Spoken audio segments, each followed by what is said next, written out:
코스피가 단시간에 역사적 고점인 5,000포인트를 달성했는데요. 한편에서는 너무 빠르게 올라 버블을 우려하시는 분들도 많습니다. 현재 주식시장은 좀 어떻게 보고 있을까요? 우선 현재 상황을 좀 정리해 보면 2026년 1월 2일 새해 첫 거래일에 코스피가 4,300을 돌파했습니다. 불과 한 달 만에 1,000포인트가 오른 거죠. 엄청난 상승인데요. 작년 2025년 한 해 동안 정말 코스피가 폭등을 했는데 세계 증시 중에서 상승률 1위를 기록했으니까요. 그때도 이제 많은 사람들이 이게 맞나 싶었는데요. 2026년 들어서도 그 기세가 계속되고 있죠. 왜 이렇게 올랐을까요를 짚어보게 되면 핵심은 단연 반도체입니다. 아니, 더 정확하게 말하면 삼성전자하고 SK하이닉스 이 두 회사가 역사상 처음으로 영업이익을 100조 원 시대를 목전에 두고 있으니까요. 모건 스탠리 같은 외국계 투자은행이 삼성전자 2026년 올해가 아니라 2027년 영업이익을 300조를 넘는 걸로 좀 전망을 하고 있거든요. 이게 얼마나 대단한 숫자냐면요. 삼성전자가 역대 과거에 최고 영업이익을 냈었던 해가 2018년인데 그때 영업이익이 58조였거든요. 5배 이상 뛴다는 얘기죠. 왜 이렇게 전망이 장밋빛이냐면 인공지능 때문이죠. 마이크로소프트라든지 아마존, 알파벳 같은 빅테크 기업들이 올해 2026년 한 해에만 약 한 144조 원 정도 규모의 데이터 센터의 어떤 투자를 계획하고 있으니까요. 여기에 들어가는 게 바로 고성능 메모리 칩인 D램이라든지 아니면 HBM이니까요. 실제로 지금 메모리 반도체 시장은 공급 부족인 상황이잖아요. PC용 범용 D램 가격이 11월에 8달러였는데 작년 11월이요. 근데 64GB의 서버용 D램 같은 경우에는 3분기에 255달러였는데 4분기에 450달러. 지금 2026년 2월에는 700달러 선까지 갈 거라고 지금 전망을 하고 있으니까요. 거의 한 3배 가까이 오르는 거잖아요. 이런 상황이다 보니까 이달 초에 글로벌 투자은행인 JP모건이요. 코스피가 기본 시나리오대로 잘 진행한다라고 하면 6,000포인트는 달성할 수 있을 것 같다. 또는 강세장으로 전개가 될 경우에는 7,500포인트까지 갈 수 있다라고 밝혔죠. 국내에선 비슷한 NH투자증권이 코스피 12개월 목표치를 5,500에서 7,300으로 상향 조정했었던 부분들도 있습니다. 근거를 따지자고 하면 근거가 어떤 거냐면 첫 번째 근거는 반도체 슈퍼사이클이 2028년까지 계속될 거라고 하는 게 가장 큰 근거인 것 같아요. 이러다 보니까 맥쿼리 같은 투자은행들이 2028년도까지 반도체 없다라고 메모리 슈퍼사이클을 공식 선언하죠. 둘째는 한국 정부의 밸류업 정책이라든지 또는 상법 개정 그리고 주주 환원 같은 정책에 대한 지원이고요. 세 번째는 코스피만 놓고 본다라고 하면 코스피의 PBR 값이 1.5배 정도거든요. 근데 일본이 몇 배냐면 1.7배고요. 대만이 3.8배입니다. 그리고 전 세계 평균이 3.5배 정도이기 때문에 훨씬 낮잖아요. 아직 저평가되고 있다라고 하는 게 근거죠. 근데 왜 버블 우려가 나오냐면 문제는 속도에 있는 것 같습니다. 그러니까 2025년 한 해 동안 코스피가 몇 퍼센트 올랐냐면 75%가 올랐어요. 그리고 2026년 지금 23% 급등을 했으니까요. 1년 만에 작년 같은 시점 대비해서 100%나 상승을 한 거잖아요. 주가가 너무 빠르게 올라가면 실적이 뒷받침되지 않는다라고 하면 결국은 조정을 받게 되어 있기 때문에요. 실제로 지난 2월 5일 하루에만 코스피가 4% 가까이 급락을 했고 2월 2일에도 매도 사이드카가 발동되기도 했으니까요. 하루의 시가총액이 200조 원이 증발했고요. 외국인이 대량 매도에 나섰기 때문인데요. 이유는 긴축과 소프트웨어발 AI 소음 때문이었습니다. 지금 시장은 어떻게 보면 버블보다는 선별적 과열이라고 하는 표현이 좀 더 적절하지 않을까 말씀을 드리고 싶고요. 왜 아직 버블이 아니냐? 실적이 뒷받침되고 있으니까요. 삼성전자가 지난 2025년 4분기에 영업이익이 20조 나왔고요. SK하이닉스 같은 경우에도 20조 가까운 19조 나왔잖아요. 이건 추정치를 상회하는 진짜 실적이니까요. 메모리 반도체 공급 부족도 실제로 일어나고 있는 그런 일이기 때문에 AI 투자 붐도 현재 진행형이기 때문에 그렇습니다. 하지만 만약에 이제 왜 위험하냐라고 보신다라고 하면 첫 번째는 반도체 쪽에서의 쏠림이 너무 심하기 때문에 그런 것 같아요. 코스피 상승의 대부분을 삼성전자하고 SK하이닉스하고 일부 대형 종목이 이끌어가고 있으니까요. 그러니까 다른 업종들은 상대적으로 부진하죠. 이게 건강한 상승은 아니다라고 말씀드리고 싶고요. 두 번째는 변동성이 너무 크다라는 거죠. 하루에 6% 오르기도 하고 다음 날 3% 떨어지기도 합니다. 이건 롤러코스터 장세는 투자자들 어떤 심리를 불안하게 만들 수 있는 그런 자극적인 요소에 해당하기 때문에 그렇고요. 세 번째는 외부적인 리스크가 굉장히 많다라는 겁니다. 한번 볼까요? 연준 의장의 교체 관련되어 있는 부분들, 그리고 소프트웨어발 AI 소음, 그리고 대체 자산 시장의 대규모 청산, 미국의 보편 관세에 대한 판결, 미중 무역 전쟁의 심화, 글로벌 리스크 관련되어 있는 부분들의 지정학적 리스크가 나오고 있는 부분들. 그러니까 변수가 지금 한두 개가 아니에요. 지금 뜨거운 열정만큼이나 정말 차가운 이성을 가져야 될 그런 때인 것 같고요. 너무 높은 기대감이나 또는 공포에 사로잡히기보다는 냉철한 사실과 데이터를 기반으로 현명한 투자 판단을 해야 되는 그런 시기가 아닐까라고 말씀드리고 싶습니다. 매달 10일 간격으로 진행되는 유튜브 무료 특강 아래의 링크에서 신청하세요. 올해도 작년 11월 초처럼 증시가 큰 폭으로 흔들리고 있는데요. 이제는 조정 장세를 걱정해야 할 시기라고 좀 할 수 있을까요? 먼저 지금 우리 시장의 상황부터 냉철하게 좀 보고 싶은데요. 코스피가 새해 들어서 4,300포인트를 가뿐하게 넘기더니 5,300포인트라고 하는 전인 미답의 고지를 향해 거침없이 질주했습니다. 하지만 그 어떤 환희도 잠시 최근 시장은 급격한 변동성에 직면했잖아요. 오르락 내리락 하루에 널뛰게 하는 모습은 흡사 뜨거운 물과 차가운 물을 오가는 냉탕, 온탕 장세를 지금 연출하고 있거든요. 여기서 중요한 건 이 변동성이 일시적인 숨고르기인지 아니면 시장 방향성을 바꿀 경고등인지를 구분하는 그런 안목이 좀 필요한 것 같습니다. 그렇다면 무엇이 시장을 흔들고 있는지 근본 변동성 확대의 세 가지 트리거를 좀 말씀 좀 드려볼게요. 첫 번째 트리거는 차기 연준 의장의 긴축적인 행보에 대한 우려인 것 같아요. 트럼프 대통령이 차기 연준 의장으로 케빈 워시 전 연준 이사를 지명을 했고 시장에 큰 파장을 불러일으키고 있잖아요. 그러니까 워시 전 이사는 평소에도 연준의 그 적극적인 금리 인하를 강조하는 부분들도 굉장히 크지만 양적 완화에 대해서 정말 강력하게 반대했었던 인물이거든요.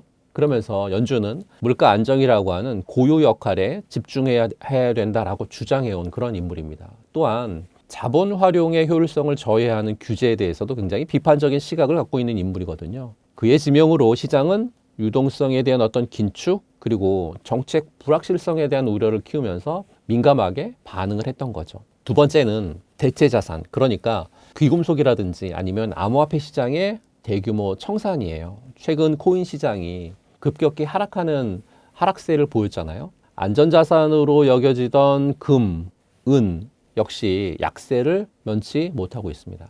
반면에 달러는 좀 강세를 보이고 있거든요. 이렇게 되면 투자자들이 어떤 위험회피 심리가 강해지면서 청산되는 그런 과정에서 시장 전체의 투자 심리가 위축이 되고 있는 그런 부분들이 굉장히 높기 때문에 이런 대체 자산에 대한 청산 관련되어 있는 부분들도 지금 크게 나타나고 있는 것 같아요.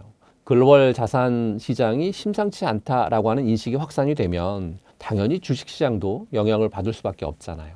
세 번째는 소프트웨어발 AI 소음인 것 같아요.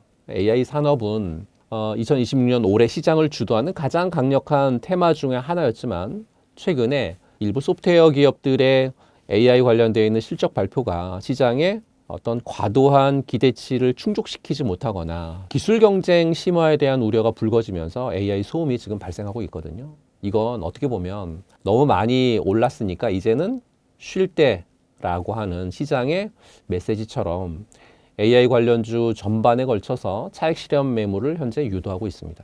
여기서 주목해야 되는 게 하나가 있습니다. 바로 지금 현재 시장 상황이 2025년 그러니까 작년 11월과 정말 놀랍도록 똑같이 닮았다는 점이죠. 마치 오버랩된 듯한 그런 모습입니다. 작년 11월에 무슨 일이 있었냐고요? 2025년 11월 코스피가 두 달 만에 3,200포인트에서요 4,200포인트까지 겁침없이 급등했거든요. 하지만 이후에 극심한 변동성 구간에 진입했고 많은 투자자분들을 불안하게 만들었다. 그런데 당시 하락했었던 요인이 현재 하락했었던 요인과 판박이라는 거죠. 2025년 11월 달에 하락했었던 요인 세 가지가 있어요. 첫 번째가요. 연말에 금리 인하 기대감이 후퇴하면서 유동성 불확실성이 커진 거죠. 두 번째, 암호화폐 시장에서 대규모 청산이 발생했어요. 세 번째, 클라우드 관련 AI 소음이 시장에 불안감을 가중시켰죠. 그러다 보니까 당시에 코스피가 하루에 4% 내외의 등락을 반복을 했거든요.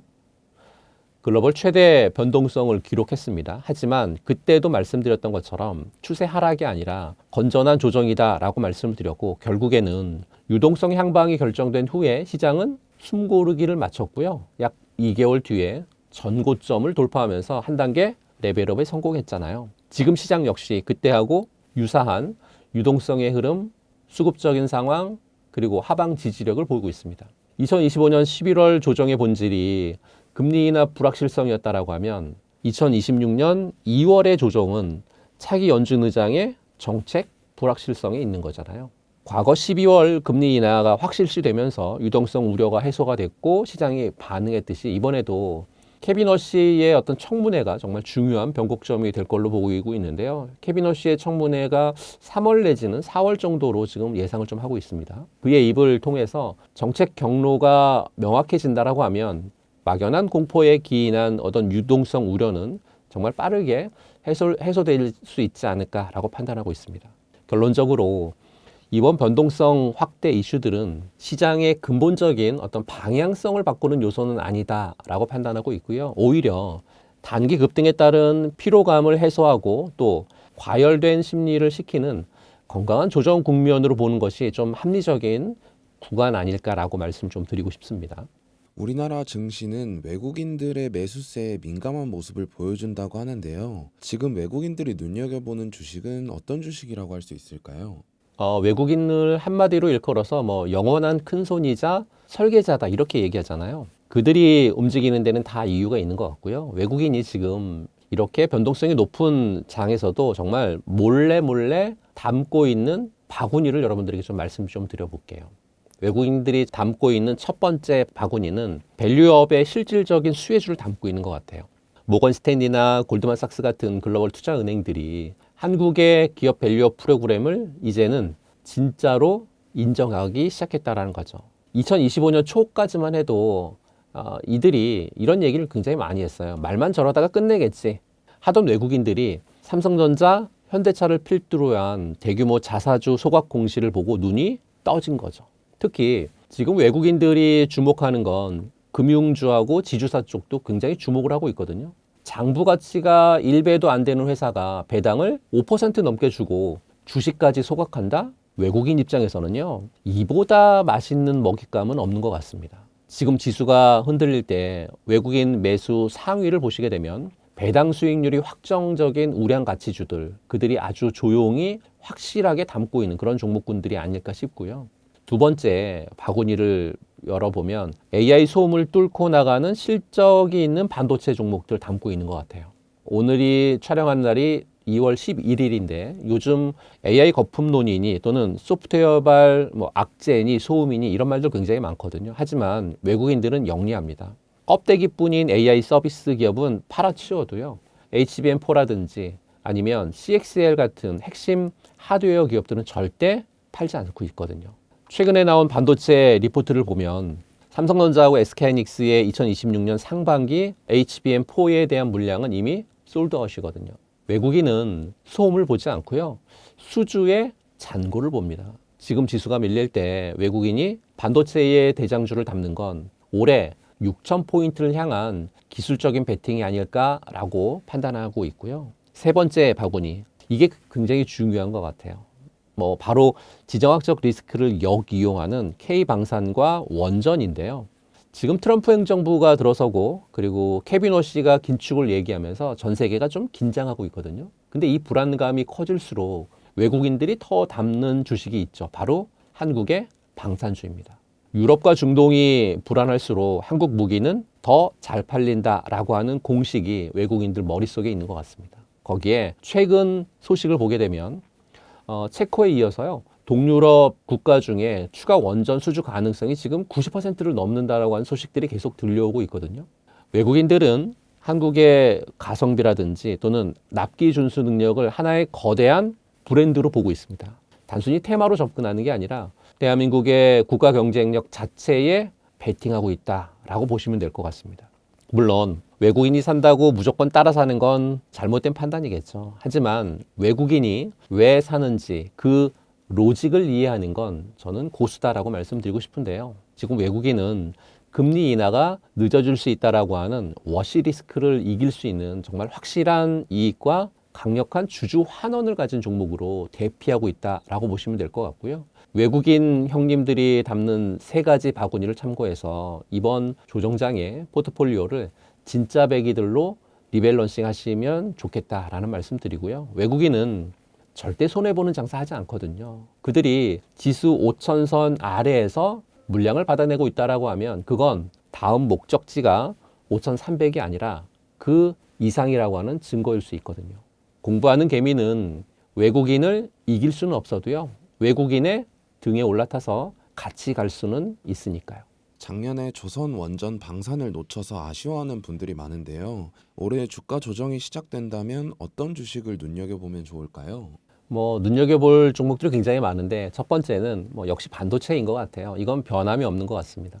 삼성전자하고 SK하이닉스가 올해 코스피 전체 이익의 40% 이상을 차지할 걸로 지금 보고 있고 삼성전자 같은 경우에 지금 뭐가 달라졌냐면요. 이번 달에 HBM4 그러니까 6세대 칩 대량 생산을 시작을 했고 설 이후에 바로 엔비디아에 납품을 한다고 하는 거잖아요. HBM 그러니까 고대역폭 메모리가 AI 시대의 핵심 부품인데 이제 삼성도 본격적으로 뛰어든 거죠. 이에 따라서 SK증권이요. 영업이익 180조 원이라고 하는 장밋빛 전망을 내고 있습니다.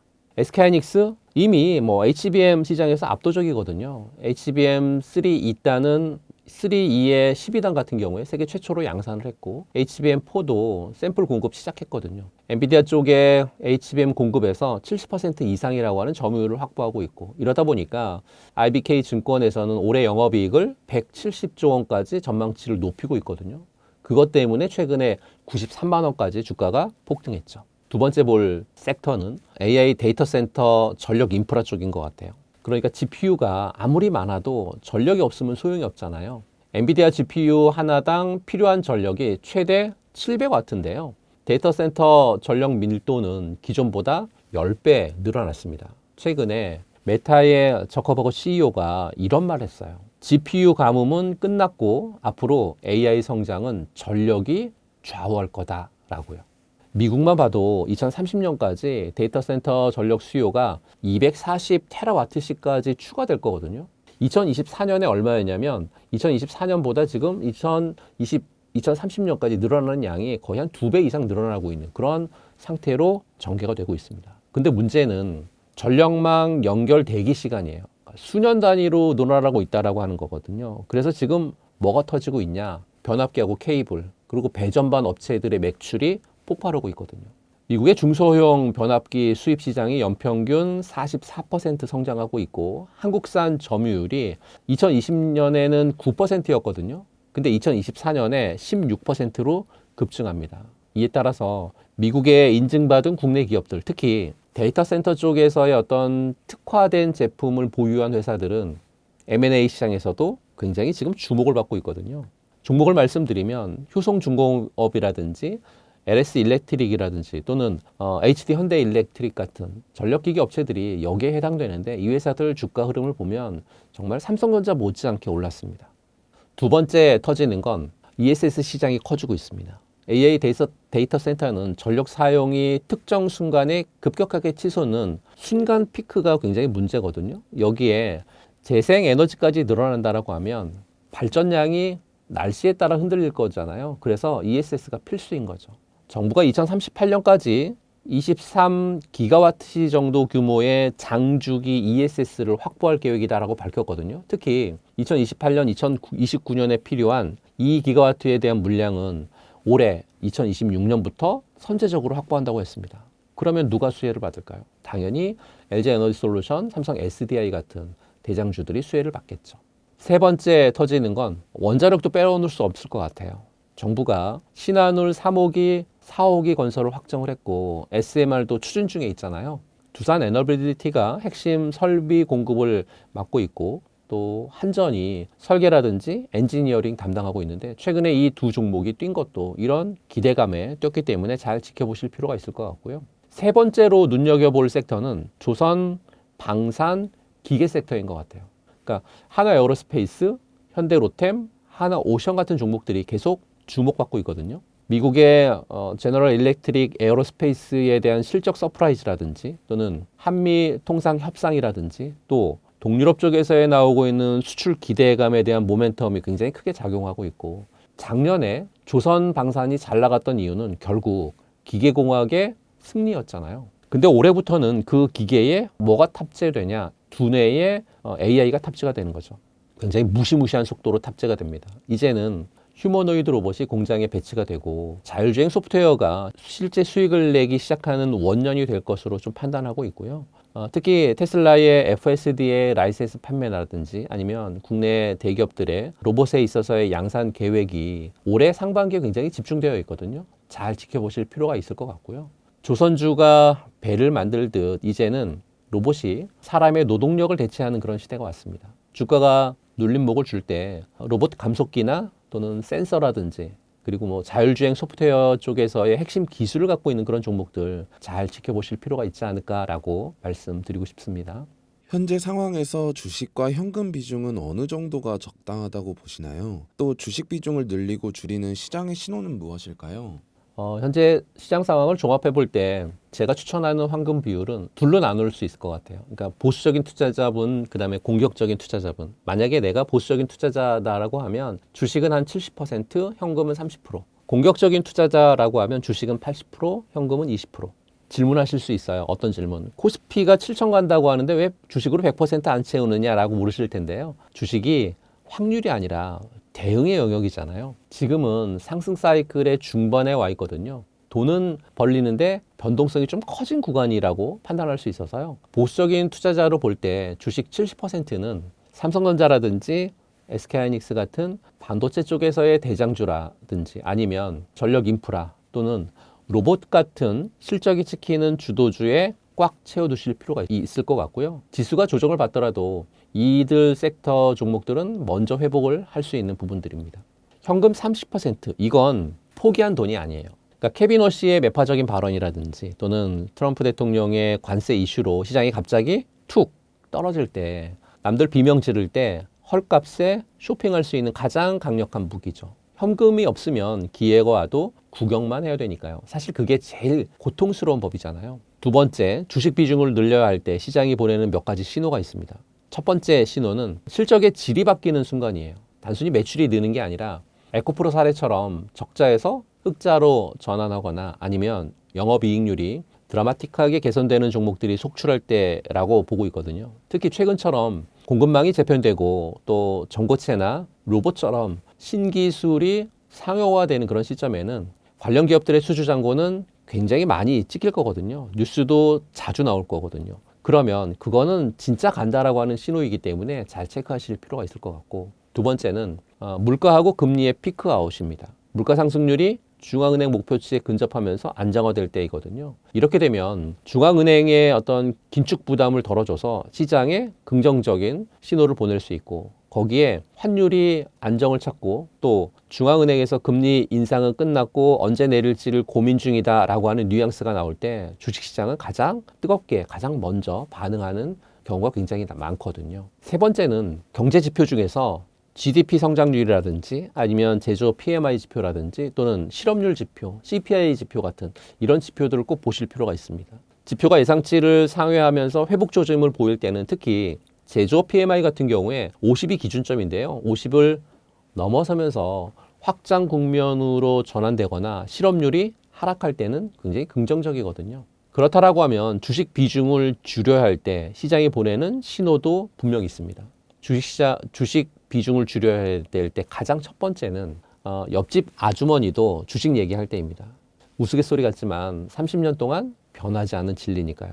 주식을 전혀 모르시던 분들이 그 종목 무조건 간대더라 라면서 신용대출까지 끌어das을 때 그때는 상투인 것 같습니다. 탐욕이 시장을 지배하면 이성은 사라지니까요. 또한 기업의 실적은 제자리인데 주가만 꿈을 먹고 폭등을 할 때인데요. 소위 말하는 멀티플이 과거 평균보다 2배 이상 높게 치솟는다라고 하면 아무리 좋은 호재가 있어도 일단 비중을 줄이셔야 됩니다. 주가는 결국 실적이라고 하는 중력에 이끌려서 내려오게 되어 있으니까요. 두 번째 신호는 거시경제 지표의 변화입니다. 그러니까 물가가 다시 3% 고개를 들고 금리 인상 기조가 강화되거나 미국의 국채 금리가 예상치 못하게 급등하고 특히 장단기 금리에 대한 이 부분들의 역전 현상이 지속되는 그런 부분들, 시장은 큰 조정을 겪을 수밖에 없거든요. 자산 시장은 바로 발작을 일으킬 수밖에 없습니다. 왜냐하면 스태그플레이션의 전조일 수 있으니까요. 세 번째는 정책적인 부분인 것 같아요. 정부의 세제 혜택에 대한 부분들을 줄인다라고 하는 거거나 또는 대주주 양도세 기준 같은 시장의 우호적이었던 제도들이 어떤 규제로 돌아설 때 시장은 굉장히 민감하게 반응하거든요. 또한 증권사 보고서들이 일제히 낙관론만 펼칠 때 저는 오히려 한 걸음 뒤로 물러나서 현금을 챙기는 버릇이 있습니다. 여러분들도 이렇게 하셨으면 좋겠고요. 마지막으로 이 말씀 꼭 드리고 싶습니다. 주식시장에서 돈을 버는 사람은 운이 좋은 사람이 아니라 계획이 있는 사람이다라고요. 2026년 시장은 분명 우리에게 큰 기회를 줄 수 있습니다. 하지만 그 기회는 준비된 자, 그러니까 적절한 현금을 쥐고 냉정하게 시장 시그널을 읽는 사람만이 차지할 수 있을 거다라고 말씀드립니다. 대형주 위주의 상승에서 소외감을 느끼시는 분들이 많은데요. 지금이라도 대형주에 올라타야 하나 고민하시는 분들에게 한 말씀 부탁드리겠습니다. 요즘 시장 보면 참 묘합니다. 코스피 지수는 가는데 내 종목은 안 가고 삼성전자, 현대차, KB금융 같은 덩치 큰 녀석들만 뛰고 있으니까요. 개인 투자자분들 소외감 느껴서 잠 못 이루시는 분들 굉장히 많으실 텐데요. 지금이라도 저 배에 올라타야 되나? 아니면 이제 끝물 아닐까 고민하실 거잖아요. 왜 지금 대형주만 가는지 좀 이유를 먼저 명확하게 알았으면 좋겠습니다. 최근 시장의 핵심 키워드는 확실성하고 주주 환원이에요. 최근 증권사의 리포트를 보게 되면 작년부터 정부가 강하게 밀어붙인 기업 밸류업 프로그램이 이제 단순한 캠페인을 넘어서 기업들의 행동으로 나타나고 있거든요. 자본력을 갖춘 대형주들이 먼저 배당을 늘리고 자사주를 태우기 시작했습니다. 외국인들 입장에서 보면 한국 시장이 드디어 변했네 하고 돈을 싸들고 들어오고 있는데 그들이 코스닥에 있는 잡주 사겠습니까? 아니죠. 시가총액 상위에 있는 우량주부터 천천히 쓸어 담는다는 거죠. 여기에 2025년 실적 결산이 마무리되고 있는 지금 시점인데 이번에 보셨다시피 AI 반도체라든지 아니면 전장 부품 쪽 대형주들 실적이 어닝 서프라이즈를 기록을 했죠. 돈을 실제로 잘 버는 놈이 대접을 받는 아주 상식적인 시장이 온 거다라고 보시면 될 것 같고요. 그렇다라고 하면 지금이라도 올라타야 될까요? 라고 하는 물음에 저의 답변은 추격 매수는 금물입니다. 하지만 포트폴리오의 색깔은 반드시 바꿔야 한다라고 말씀드립니다. 달리는 말에 올라타는 건 기술이 좀 필요하죠. 이미 50% 내지 100% 급등한 종목을 더 가겠지 하고 전 재산을 몰빵하는 건 투자가 아니라 도박이고요. 하지만 지금 대형주 장세는 단기 테마가 아니라 패러다임의 전환이거든요. 만약 여러분들 포트폴리오에 소형주라든지 아니면 테마주만 100%라고 하면 이건 분명 잘못된 겁니다. 지금이라도 늦지 않았으니까요. 대형주가 눌림을 줄 때마다 비중을 30% 내지는 50%까지 채워 넣어야 됩니다. 대형주는 무거워서 못 간다라고 하는 고정관념 반드시 버리셔야 되고요. 2026년의 삼성전자는 10년 전의 삼성전자가 아닙니다. 그럼 어떻게 해야 되냐? 소외된 분들을 위해서 역전의 전략을 좀 말씀드릴게요. 첫 번째 역전의 전략. 대형주 낙수 효과를 노리는 1등주가 아니라 2등주가 아니라 그 중간에 있는 1.5등주를 찾으시기 바랍니다. 삼성전자가 가면 그 밑에 핵심 장비를 납품하는 시총 1조에서 시총 5조 원대의 중대형 종목들이 있거든요. 대형주가 먼저 길을 닦아 놓으면 그 다음은 이 실적 기반의 중대형 주들이 키 맞추기 하러 올라올 겁니다. 지금 대형주가 너무 올라서 부담스럽다라고 하면 바로 뒤를 따라가는 실적이 확실한 중견 기업들 공략하시는 전략 괜찮다고 보고 있고요. 두 번째는 저PBR의 귀환을 무시하지 않으셨으면 좋겠습니다. 최근 뉴스를 보시게 되면 금융주라든지 또는 지주사 종목들이 신고가를 경신하고 있거든요. 2026년의 주류입니다. 자산가치 대비해서 저평가된 대형주들이 배당까지 늘린다? 이건 기관하고 외국인들이 정말 좋아하는 시나리오입니다. 아직 덜 오른 저평가 대형주 분명 찾아보면 있거든요. 세 번째는 분할 매수는 법입니다. 지금이라도 대형주를 사고 싶다라고 하면 오늘 다 사지 마세요. 갖고 있는 자금의 3회 내지는 4회 또는 5회, 6회에 걸쳐서 사십시오. 대형주는 변동성이 작아 보여도요. 한번 조정을 받으면 무섭게 밀릴 때가 있거든요. 그 공포의 구간을 현금으로 버티며 단가를 낮추는 사람만이 수익을 가져갈 수 있거든요. 주식시장에서 가장 위험한 감정은 바로 조급함입니다. 남들 대형주로 수익 다 냈다라고 하는 소리에 내 종목 다 던지고 꼭대기에서 대형주 잡으면 귀신같이 그때부터 대형주는 쉬고 소형주 장세로 오는 게 이게 시장의 마법이거든요. 소외감 느끼지 마시기 바랍니다. 시장은 돌고 돕니다. 다만 지금 시장의 중심축이 어디에 있는지를 냉정하게 보실 필요가 있을 것 같고요. 지금은 덩치값 하는 종목들이 시장을 이끄는 시대거든요. 이 흐름을 인정하시고 여러분들의 포트폴리오를 좀 더 건강하고 묵직하게 리모델링하는 그런 기회로 삼으셨으면 좋겠다라는 말씀 드리고요. 지난 2월 12일 특강이 있었습니다. 정말 많은 분들이 신청해 주셨어요. 이 특강이 계속해서 많은 분들이 신청을 해 주시는 이유가 있죠. 특강임에도 불구하고 돈을 내지 않거든요. 무료 특강이잖아요. 매달 10일, 20일, 30일마다 특강이 전개가 되는데 시황 관련되어 있는 거 말씀드리고 섹터 하나 정해서 템베고 종목 말씀드리고 암호화폐 관련되는 얘기를 제 나름대로 정말 최선을 다해서 준비하고 있으니까 이게 공짜라고 하면서 많은 분들이 지금 빠지지 않고 계속해서 듣고 계십니다. 근데 중요한 게 딱 한 가지가 있어요. 어떤 중요한 게 있냐. 매달 10일, 20일, 30일마다 특강이 진행이 되는데 특강이 진행이 되는 날 저녁 8시 진행이 되는데요. 6시, 그러니까 6시 전, 5시, 4시, 3시 이 6시 전에 신청을 하셔야 무료고요. 6시 이후에 신청하시잖아요. 33,000원 요금을 받습니다. 그러니까 반드시 미리 신청을 하셔서 누구는 무료로 신청하는데 6시 이후에 신청하면 돈 받으면 배 아프잖아요. 무료로 특강을 잘 들으시고 전략을 잘 짜 드릴 테니까 전략을 통해서 많은 돈 벌어가셨으면 좋겠다라는 말씀 드립니다. 매달 10일 간격으로 진행되는 유튜브 무료 특강 아래의 링크에서 신청하세요.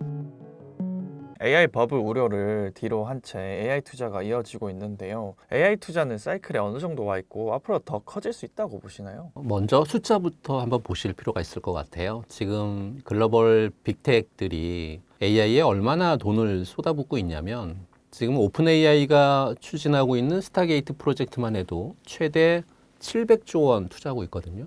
구글 같은 경우에 2025년에 143조 원을 투자했고요. 2026년에는 110조 원 이상을 또 쏟아붓겠다고 발표를 하고 있으니까요. 뭐 알파벳, 뭐 아마존, 메타 같은 거대 클라우드 AI 기업들만 합쳐도 2026년에 540조 원 넘는 규모의 회사채를 발행할 거다라고 얘기하고 있습니다. 블룸버그 인텔리전스에 따르게 되면 AI하고 뭐 클라우드 컴퓨팅, 뭐 데이터 센터 건설에 들어가는 기업 지출이 2029년까지 무려 3조 달러에 달할 것으로 예측을 하고 있습니다. 그렇다라고 하면 한국은 어떨까요? 올해 2026년 국내 반도체 기업들의 합산 순이익이 200조 원을 돌파할 것으로 좀 보고 있거든요. 거기에 정부도 1000조 원을 웃도는 민관 합동 투자 계획을 추진하고 있고 삼성전자 같은 경우에 시스템 반도체 국가 산단에 360조 들어가고 있을 거고요. SK하이닉스 같은 경우에도 용인 클러스터에 600조 원이라고 하는 천문학적인 숫자들을 쏟아붓을 예정에 있거든요. 그럼 이게 버블일까요? 솔직히 말씀을 드리면 버블 논란은 타당합니다. 왜냐하면 현재 미국 주식시장의 슐러 PER이 닷컴 버블이나 또는 1929년에 있었던 대공황 이후에 최고치를 기록하고 있으니까요. S&P 500 기업 상위 10개 기업이 지수 총 시가총액의 40% 이상을 차지하고 있는 이런 부분들은 사실 역사상 처음 있는 일이니까요. 더 심각한 걸 얘기해 볼까요? 이 기업들이 영업 흐름의 사상 최대치인 60%를 AI 자본 지출에 쏟아붓고 있다는 거죠. 작년에 미국의 GDP 성장에 AI 관련 투자가 소비자 지출보다 더 크게 기여했거든요. 그러니까 AI가 미국 경제 전체의 주요 생명선이 지금 됐다. 이렇게 보실 필요가 있을 것 같습니다. 하지만 닷컴 버블 때하고 다른 이유는 세 가지로만 말씀드리면 첫째는 실제 수익이 나오고 있는 거고요. 두 번째는 인프라에 투자하고 있는 거고요. 세 번째는 산업 전반의 변화의 물결이 일고 있기 때문에 그렇습니다. 그럼 AI 투자 사이클 지금 어디쯤 와 있냐 물어보신다라고 하면 이제 최근에 골드만삭스의 어떤 분석을 보게 되면 현재 AI 투자는 1막에서 2막으로 넘어가는 시점이다라고 얘기하고 있습니다. 이게 무슨 말이냐? 지금까지 AI만 붙으면 무조건 오르던 어떤 무지성 상승 장세였다라고 하면 이제는 실제 수익이라든지 밸류에이션이 정당화되는 기업만 살아남는 진검승부의 시대로 접어들었다. 이렇게 말씀드릴 수 있는 거죠. 블랙록의 2026년 투자 전망을 보게 되면 AI가 여전히 초강대국입니다. 하지만 핵심은 막대한 자본 지출이라든지 또는 지연되어 있는 수익 간의 균형을 맞출 수 있느냐 없느냐 여기에 달려 있는 것 같고요. 현재는 투자가 먼저 가고 그다음에 수익은 나중에 따라오는 그런 구조거든요. 문제는 언제 수익이 본격적으로 나올 거냐라는 부분들인데 블랙록은 AI 자본 지출이 2026년도에도 경제 성장을 뒷받침할 거다라고 낙관하고 있습니다. 그럼 여기에서 더 커질 수 있느냐라는 질문에 저는 예스라고 말씀드립니다. 하지만 조건이는 예스죠. 왜냐하면 몇 가지 시그널을 좀 주목을 해야 되는데요. 첫 번째 시그널은 AI 시장의 구조적인 변화인 부분인 것 같아요. 지금까지 학습 단계가 중심이었거든요. 근데 이제는 학습뿐만 아니라 추론 단계로 무게중심이 이동하고 있다는 거죠. 추론 시장은 학습 시장보다 굉장히 큽니다. 모든 기업과 개인이 AI를 실제로 사용하고 있는 그런 단계니까요. 시그널 두 번째, 반도체 슈퍼사이클입니다. 글로벌 반도체 시장이 2024년에 약 6,200억 달러에서 2030년까지 1조 달러 이상으로 성장할 거거든요. 연평균 약 10% 이상 성장하는 건데요. 특히 서버라든지 또는 차량용 반도체 시장이 가장 빠르게 확장될 전망이죠. 그러다 보니까 한국에서의 반도체 수출이 2026년에 약 1,900억 달러로 역대 최대 기록을 갱신할 걸로 보이고 있고요. 작년이 얼마였냐면 1,690억 달러였으니까 약 한 10% 이상, 11% 정도 증가하는 그런 수치로 보시면 될 것 같습니다. 시그널 세 번째, 온디바이스 AI의 확산인 것 같아요. PC라든지 스마트폰에 AI가 탑재되는 그런 추세거든요. NPU가 탑재된 스마트폰이라든지 PC의 시장 규모가 2024년 약간 90억 달러에서 2030년까지 430억 달러로요. 폭발적으로 성장을 합니다. 네 번째 시그널은 정부도 여기에 발맞춰서 지원을 한다는 얘기죠. 대한민국 정부 같은 경우에 인공지능의 G3로 도약을 하겠다라고 전략을 발표했잖아요. 미국도 칩스법을 발표했고 중국의 반도체 자급 정책 같은 각국이 정말 천문학적인 돈을 쏟아붓고 있거든요. 이건 민간 투자에 어떻게 보면 날개를 달아주는 그런 역할을 하고 있는 거죠. 하지만 부정적인 부분들도 물론 있습니다. 부정적인 부분들은 올해 하반기 AI 버블 붕괴 가능성이죠. 또 두 번째는 수익성이 없는 AI 기업들의 구조조정. 세 번째는 금리 정책의 불확실성. 이건 사실 부정적인 부분입니다. 이제는 AI로 진짜 돈을 버는 기업하고 AI 인프라의 핵심을 쥐고 있는 기업만 여러분들이 집중하실 필요가 있다라는 말씀 드리고 싶고요. 지금 AI 사이클은 아직 메인 코스가 다 나오지 않았습니다. 인프라라고 하는 전체 요리가 끝나고 이제 AI 서비스라고 하는 화려한 메인 요리가 나오기 시작하는 시점이 올해인 것 같고요. 이런 메인 요리에 대한 시점 소외되지 마시고 이 거대한 변화하고 흐름에 올라타시는 2026년이 되었으면 좋겠다라는 말씀 드리고 싶습니다. 2026년은 엔비디아의 루빈 플랫폼 출시와 함께 HBM 공급이 본격화되는 해라고 하는데요. 하이닉스가 16단 제품으로 선두를 지키는 가운데 삼성 HBM3 공급처 다변화와 차세대 공정으로 빠르게 격차를 좁히고 있는데 대표님이 보시는 진정한 승부처는 어디라고 보시나요? 지금까지 우리가 봤던 HBM3E까지는 사실 어떻게 보면 전초전이다라고 말씀드릴 수 있어요. 올해 출시되는 엔비디아 차세대 플랫폼인 루빈은 차원이 좀 다릅니다. 루빈에 들어가는 HBM4가 이제 본격적으로 들어갈 거거든요. 근데 이 HBM4가 왜 중요하냐면 단순히 속도만 빠른 게 아니라 여기서부터는 커스텀 HBM 시대가 열리기 때문에 그러거든요. 예전처럼 메모리 업체가 우리 좋은 물건 만들어 놨으니까 사가세요 하던 그런 시절은 끝났다는 거죠. 이제는 설계 단계부터요. 고객사하고 머리를 맞대고 어떤 구조로 만들까까지 고민을 하고 출고해야 되는 그런 시대가 도래했었던 게 올해고 이게 바로 2026년 승부의 핵심 키워드라는 거죠. 우선 SK하이닉스부터 볼까요? SK하이닉스는 지금 16단 HBM4 제품으로 어떻게 보면 기선제압에 성공한 상태거든요. 주식시장에서 가장 좋은 건 뭐냐면 선점 효과인 거죠. 이 선점 효과만큼 무서운 게 없으니까요. 하이닉스가 엔비디아하고 쌓아온 끈끈한 레퍼런스도 역시 돈으로 못 사잖아요. 특히 16단이라고 하는 높이는 기술적으로 엄청난 도전이거든요. 칩을 16층이나 쌓으면서 열도 식히고 두께도 유지하고 이건 보통 일이 아니거든요. 하이닉스는 자신들의 전매 특허인 MR, MUF 공정을 앞세워서 우리가 하면 수율도 잘 나오고 열도 잘 잡힌다라는 걸 현재 증명하고 있습니다. 안정적인 수익을 원하는 보수적인 투자자분들이라고 하면 여전히 하이닉스의 손을 들어줄 수밖에 없는 그런 대목인 거죠. 그런데 말입니다. 삼성전자를 우습게 보면 절대 안 되겠죠. 작년 2025년까지만 해도 삼성이 늦었다는 소리 굉장히 많았습니다. 2026년 지금 분위기는 완전히 좀 달라졌죠. 삼성의 진짜 무기는 파운드리, 메모리, 패키징을 한 집에서 다 하는 턴키 능력이죠. HBM4부터는 메모리 밑바닥에 들어가는 로직 다이를 파운드리 공정으로 만들어야 되는데 하이닉스는 이걸 위해서 대만의 TSMC하고 손잡았죠. 하지만 삼성은 자기 집 앞마당에서 이걸 다 해결할 수 있습니다. 속도라든지 비용 면에서 엄청난 잠재력이 있다고 하는 뜻이거든요. 최근 삼성이 HBM3 공급처를 다변화하면서 실적을 끌어올린 것도 결국 차세대 공정으로 가기 위한 총알을 충분히 확보했다라는 그런 신호로 보실 필요가 있습니다. 그럼 어디가 승부처냐라고 물으실 때 저는 딱 두 가지를 보고 있습니다. 첫 번째는 하이브리드 본딩 공정의 주도권이 첫 번째 승부처인 것 같아요. 16단 이상으로 가면 기존 방식으로 칩을 붙이는 데는 한계에 다다르거든요. 그러니까 칩과 칩을 직접 붙이는 하이브리드 본딩을 누가 더 완벽하게 더 빨리 수율을 잡느냐가 2026년 하반기 주가를 결정할 키가 될 것 같고요. 이건 지금 두 회사 모두 사활을 걸고 있는 기술적 승부처입니다. 두 번째 승부처는 커스텀 HBM의 파트너십인 것 같아요. 그러니까 단순하게 엔비디아뿐만 아니라 애플, 아마존, 메타 같은 빅텍 기업들이 우리만의 전용 HBM을 만들어 주세요라고 요청했을 때 누가 더 유연하게 대처하느냐가 가장 중요한 것 같거든요.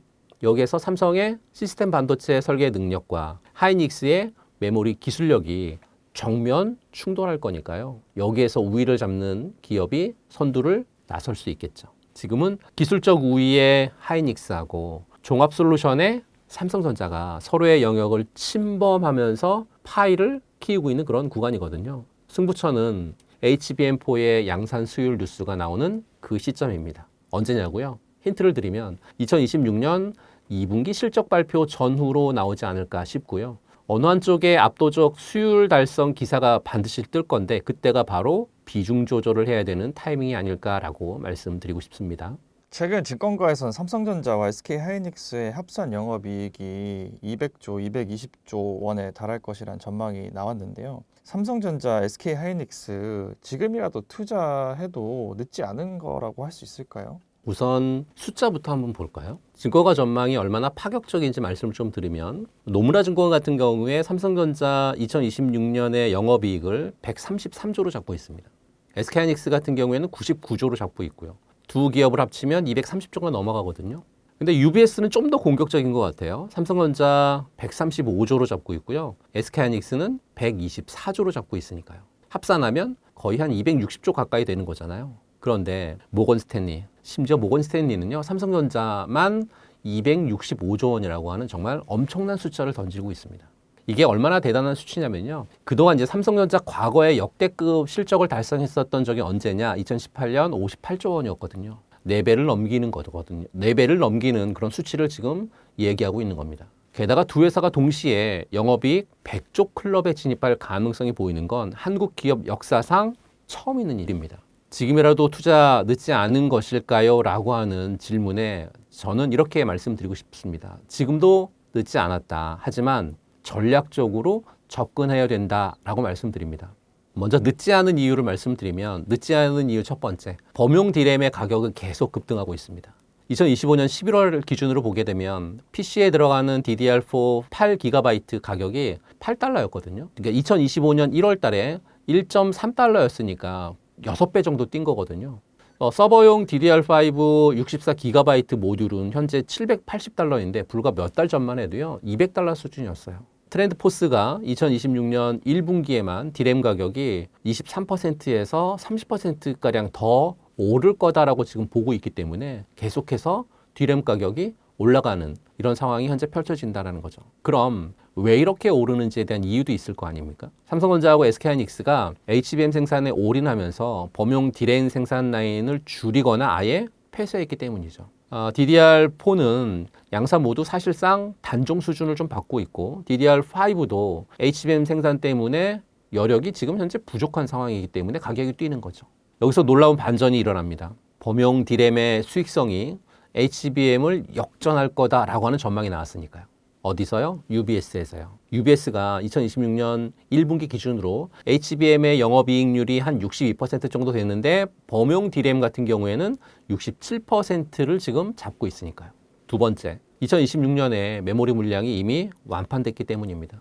모건 스탠리가 뭐라고 했냐면 2026년까지 전체 메모리 물량이 이미 완판이 돼서 공급자 우위 시장이 극대화될 거다라고 얘기했습니다. 이게 무슨 뜻이냐면 삼성전자하고 SK하이닉스가 가격 결정권을 완전히 쥐었다는 얘기죠. 실제로 두 회사는 미국의 빅테크 기업들하고 D램 공급 계약 방식을 전면 개편합니다. 계약 종료 시점의 시장 가격을 기준으로 추가 비용을 청구하는 사후 정산 조항을 도입했다라는 거죠. 이걸 받아들였죠. 빅테크 기업들이. 그러니까 계약 기간도 연 단위에서 몇 주 단위로, 월 단위로 지금 대폭 축소됐고 가격 협상권도 완전히 공급사로 넘어왔다라는 거죠. 세 번째, HBM4 출시가 코앞입니다. 2026년 2월, 오늘이 2월 11일 녹화 날인데요. 2월 바로 지금이죠. 양사가 동시에 HBM4 양산을 시작했죠. 원래는 중반 정도에 시작하려고 했었던 걸 3, 4개월 정도 앞당긴 거거든요. 엔비디아의 루빈 플랫폼이 올해 하반기에 나오는데 이게 블랙홀보다 추론 성능이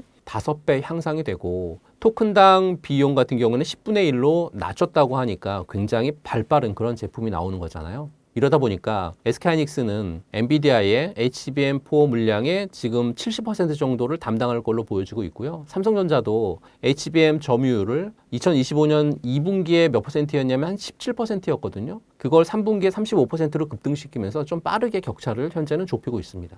좋은 얘기만 했네요. 그렇다라고 하면 리스크도 분명히 있겠죠.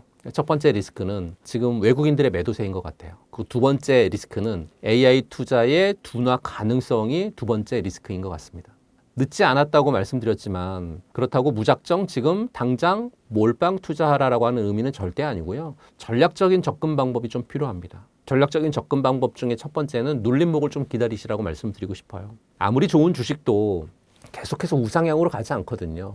220조에 대한 전방 뉴스가 나오면 단기 차익 실현 매물 물량 분명히 나오잖아요. 그러면서 지수가 며칠 조정을 받을 때 그때가 바로 여러분들의 티켓을 사는 그런 시간으로 이해하시면 좋을 것 같고요. 두 번째는 분할 매수는 선택이 아니라 필수인 것 같거든요. 지금 가격에서 좀 떨어지면 30% 사고 좀 더 떨어지면 한 20% 사고 더 떨어지면 또 뭐 20% 산 이렇게 여러 번 나눠서 매수하시기 바라겠습니다. 반도체는 사실 변동성이 굉장히 큰 섹터입니다. 하지만 그 변동성을 이기는 유일한 방법은 분할 매수로 평균 매수 단가를 낮추는 거죠.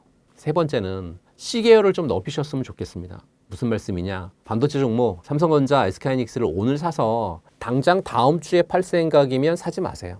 2026년 하반기 그리고 2027년까지 이어질 AI 대전환의 흐름을 믿고 엉덩이 무겁게 앉아 계실 분들만 수익을 가져갈 자격이 있다라고 말씀드리고요. 가장 좋은 주식은 모두가 겁날 때 사서 모두가 환호할 때 파는 거잖아요. 지금 220조 원에 대한 뉴스가 나와서 환호하는 것 같지만 한편에서는 고점이 아니냐며 겁내는 분들도 있습니다. 진짜 고점은 아무도 의심하지 않을 때 오고요. 아직 시장에서는 의구심이 남아있고 실적은 이제 막 찍히기 시작하는 구간이거든요. 공포를 이기고 숫자를 믿으시기 바랍니다. 대한민국의 반도체 황금기는 이제 막 본 궤도에 올랐으니까요. 삼성전자와 SK하이닉스의 대규모 설비 투자가 진행되면서 국내 소부장 기업들에 대한 관심도 높은데 전공정, 후공정 등 다양한 테마 중 투자자들이 가장 우선순위에 두어야 할 핵심 기술은 어떤 것인가요? 지금은 어떻게 보면 R2 국면 초입이에요. 무슨 얘기냐면요. 가격 상승에 이어서 이익 개선이 본격화하는 그런 단계라고 말씀드리는 거거든요. 그러니까 아직 물량 가속화까지는 안 왔다는 거죠. 그리고 결정적으로 현재 후공정 중심으로 투자를 해야 되는 시점이다라고 말씀을 드리고 싶은데요. 실제 데이터를 보게 되면 R2 국면 진입한 이후에 6개월 정도 후공정의 평균 수익률은 22% 정도였고요. 승률은 60%를 넘었습니다. 반면에 전공정 같은 경우에는 평균 6%로 낮았고 종목 간의 편차도 컸죠.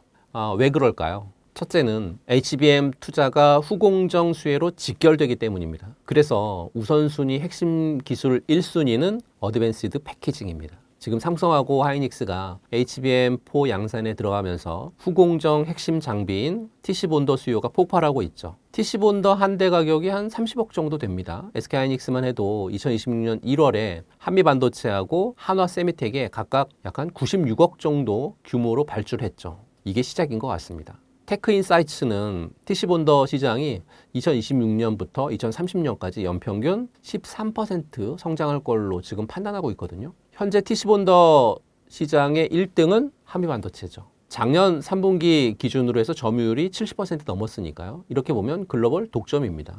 작년에 연간 매출이 한 5,700억 정도의 영업이익률이 43% 나오는데요. 영업이익률이 43%라는 얘기는 독과점인 거예요. 정말 무서운 수익성입니다. 근데 여기에 한화세미텍이라고 하는 다크호스가 등장하죠. 작년에 SK하이닉스 공급망에 신규 진입하면서 점유율은 좀 낮습니다. 한 3, 4% 정도밖에 되지 않습니다.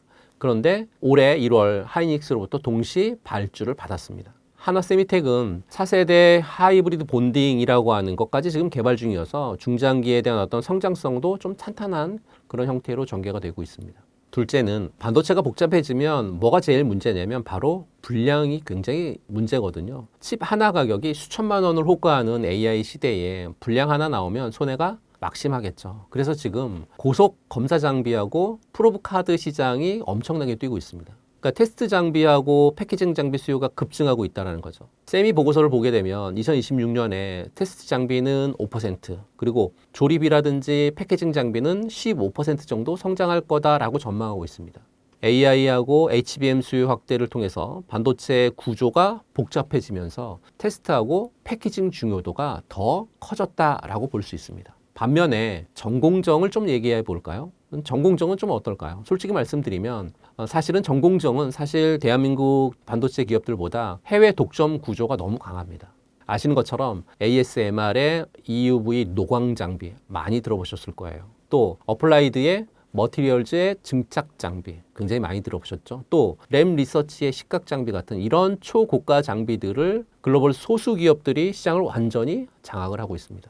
물론 이제 국내에서도 뭐 원익 IPS라든지 KC텍이라든지 또는 유진테크 같은 전공정 장비 업체가 있긴 하는데 해외에 대비해서 기술 격차가 조금 나고요. 수혜에 대한 어떤 타이밍도 후공정보다 조금 늦거든요. 주식시장의 진리는 돈의 길목을 지키라라는 거잖아요. 삼성전자하고 SK하이닉스의 수조 원대의 돈이 어디로 흘러가는지를 좀 보실 필요가 있고요. 그들은 지금 AI 성능 향상이라든지 수율 확보에 목숨 걸었습니다. 그렇다라고 하면 1순위는 하이브리드 본딩 기반의 후공정 장비 업체들, 2순위는 AI 칩 전용 고속 데이터 기업들, 3순위는 차세대 공정용 특수 소재 순으로 포트폴리오를 짜신다라고 하면 남들 다 아는 정보 말고 이런 기술적 해자를 갖고 있는 기업들을 골라내신다라고 하면 올해 충분히 승자가 될 수 있지 않을까라고 말씀드리고 싶습니다. HBM 특수에 D램 가격도 어마어마하게 폭등했다고 하는데요. 앞으로 D램 수요는 어떻게 전망하시고 눈여겨볼 관련주는 어떤 것이 있을까요? 지금 D램 시장이 얼마나 말도 안 되는 일이 벌어지고 있냐면 2026년에는 반도체 공급과 어떤 관련한 문제가 발생할 거고 그로 인해서 삼성전자의 문제뿐만 아니라 모든 기업에 영향을 미칠 거다라고 누가 얘기했냐? 제가 얘기한 게 아니고요. 삼성전자 측에서 직접 경고할 정도로 메시지를 냈어요. 그 얘기는 그만큼 공급 부족이 심각하다는 얘기거든요. 최근 6개월 사이에 DDR5 16GB 제품 가격이 무려 4배 가까이 뛰었고요. DDR5에 들어가는 16GB의 제품의 지난달 평균 계약 기간은 20달러입니다. 전월 대비해서 6% 상승했습니다. 불과 6개월 만에 가격이 4배가량 뛰었습니다. 그리고 더 놀라운 건 카운터포인트 리서치 같은 경우에 인공지능 산업의 막대한 수요에 힘입어서 2026년 1분기 메모리 칩 가격이 전 분기 대비해서 최대 90% 상승했다라고 밝혔습니다. 상승할 거가 아니라 상승했다라고 밝힌 거죠. 이러한 상승세의 가장 큰 원인은 일반 서버용 D램 칩 가격의 가파른 인상이었고 지난 4분기 다소 잠잠했었던 낸드 메모리 가격이 역시 급상승했기 때문이다라고 밝히고 있습니다. 그럼 이런 국면에서 어떤 종목이 진짜 주인공이냐? 첫 번째, SK하이닉스죠. 뭐 AI 메모리의 절대 군주입니다. 이렇게 얘기하실 수 있어요. 에이, 너무 뻔한 거 아니세요? 하는 분들 계실 건데요. 지금 하이닉스는 단순한 제조사가 아니라 AI 솔루션의 파트너입니다. 지금 시장의 중심인 HBM4 양산 속도가 가장 빠르거든요. 또 엔비디아하고의 동맹이 굳건한 상황에서 D램 가격 상승의 수혜를 가장 직접적으로 그리고 가장 크게 누리는 기업이 SK하이닉스입니다. 1등주가 갈 때는 더 가는 법이거든요. 수익성 측면에서 타의 추종을 좀 불허한다. 이렇게 보시면 될 것 같고 SK하이닉스 차트를 보면서 좀 말씀을 드려보도록 하겠습니다.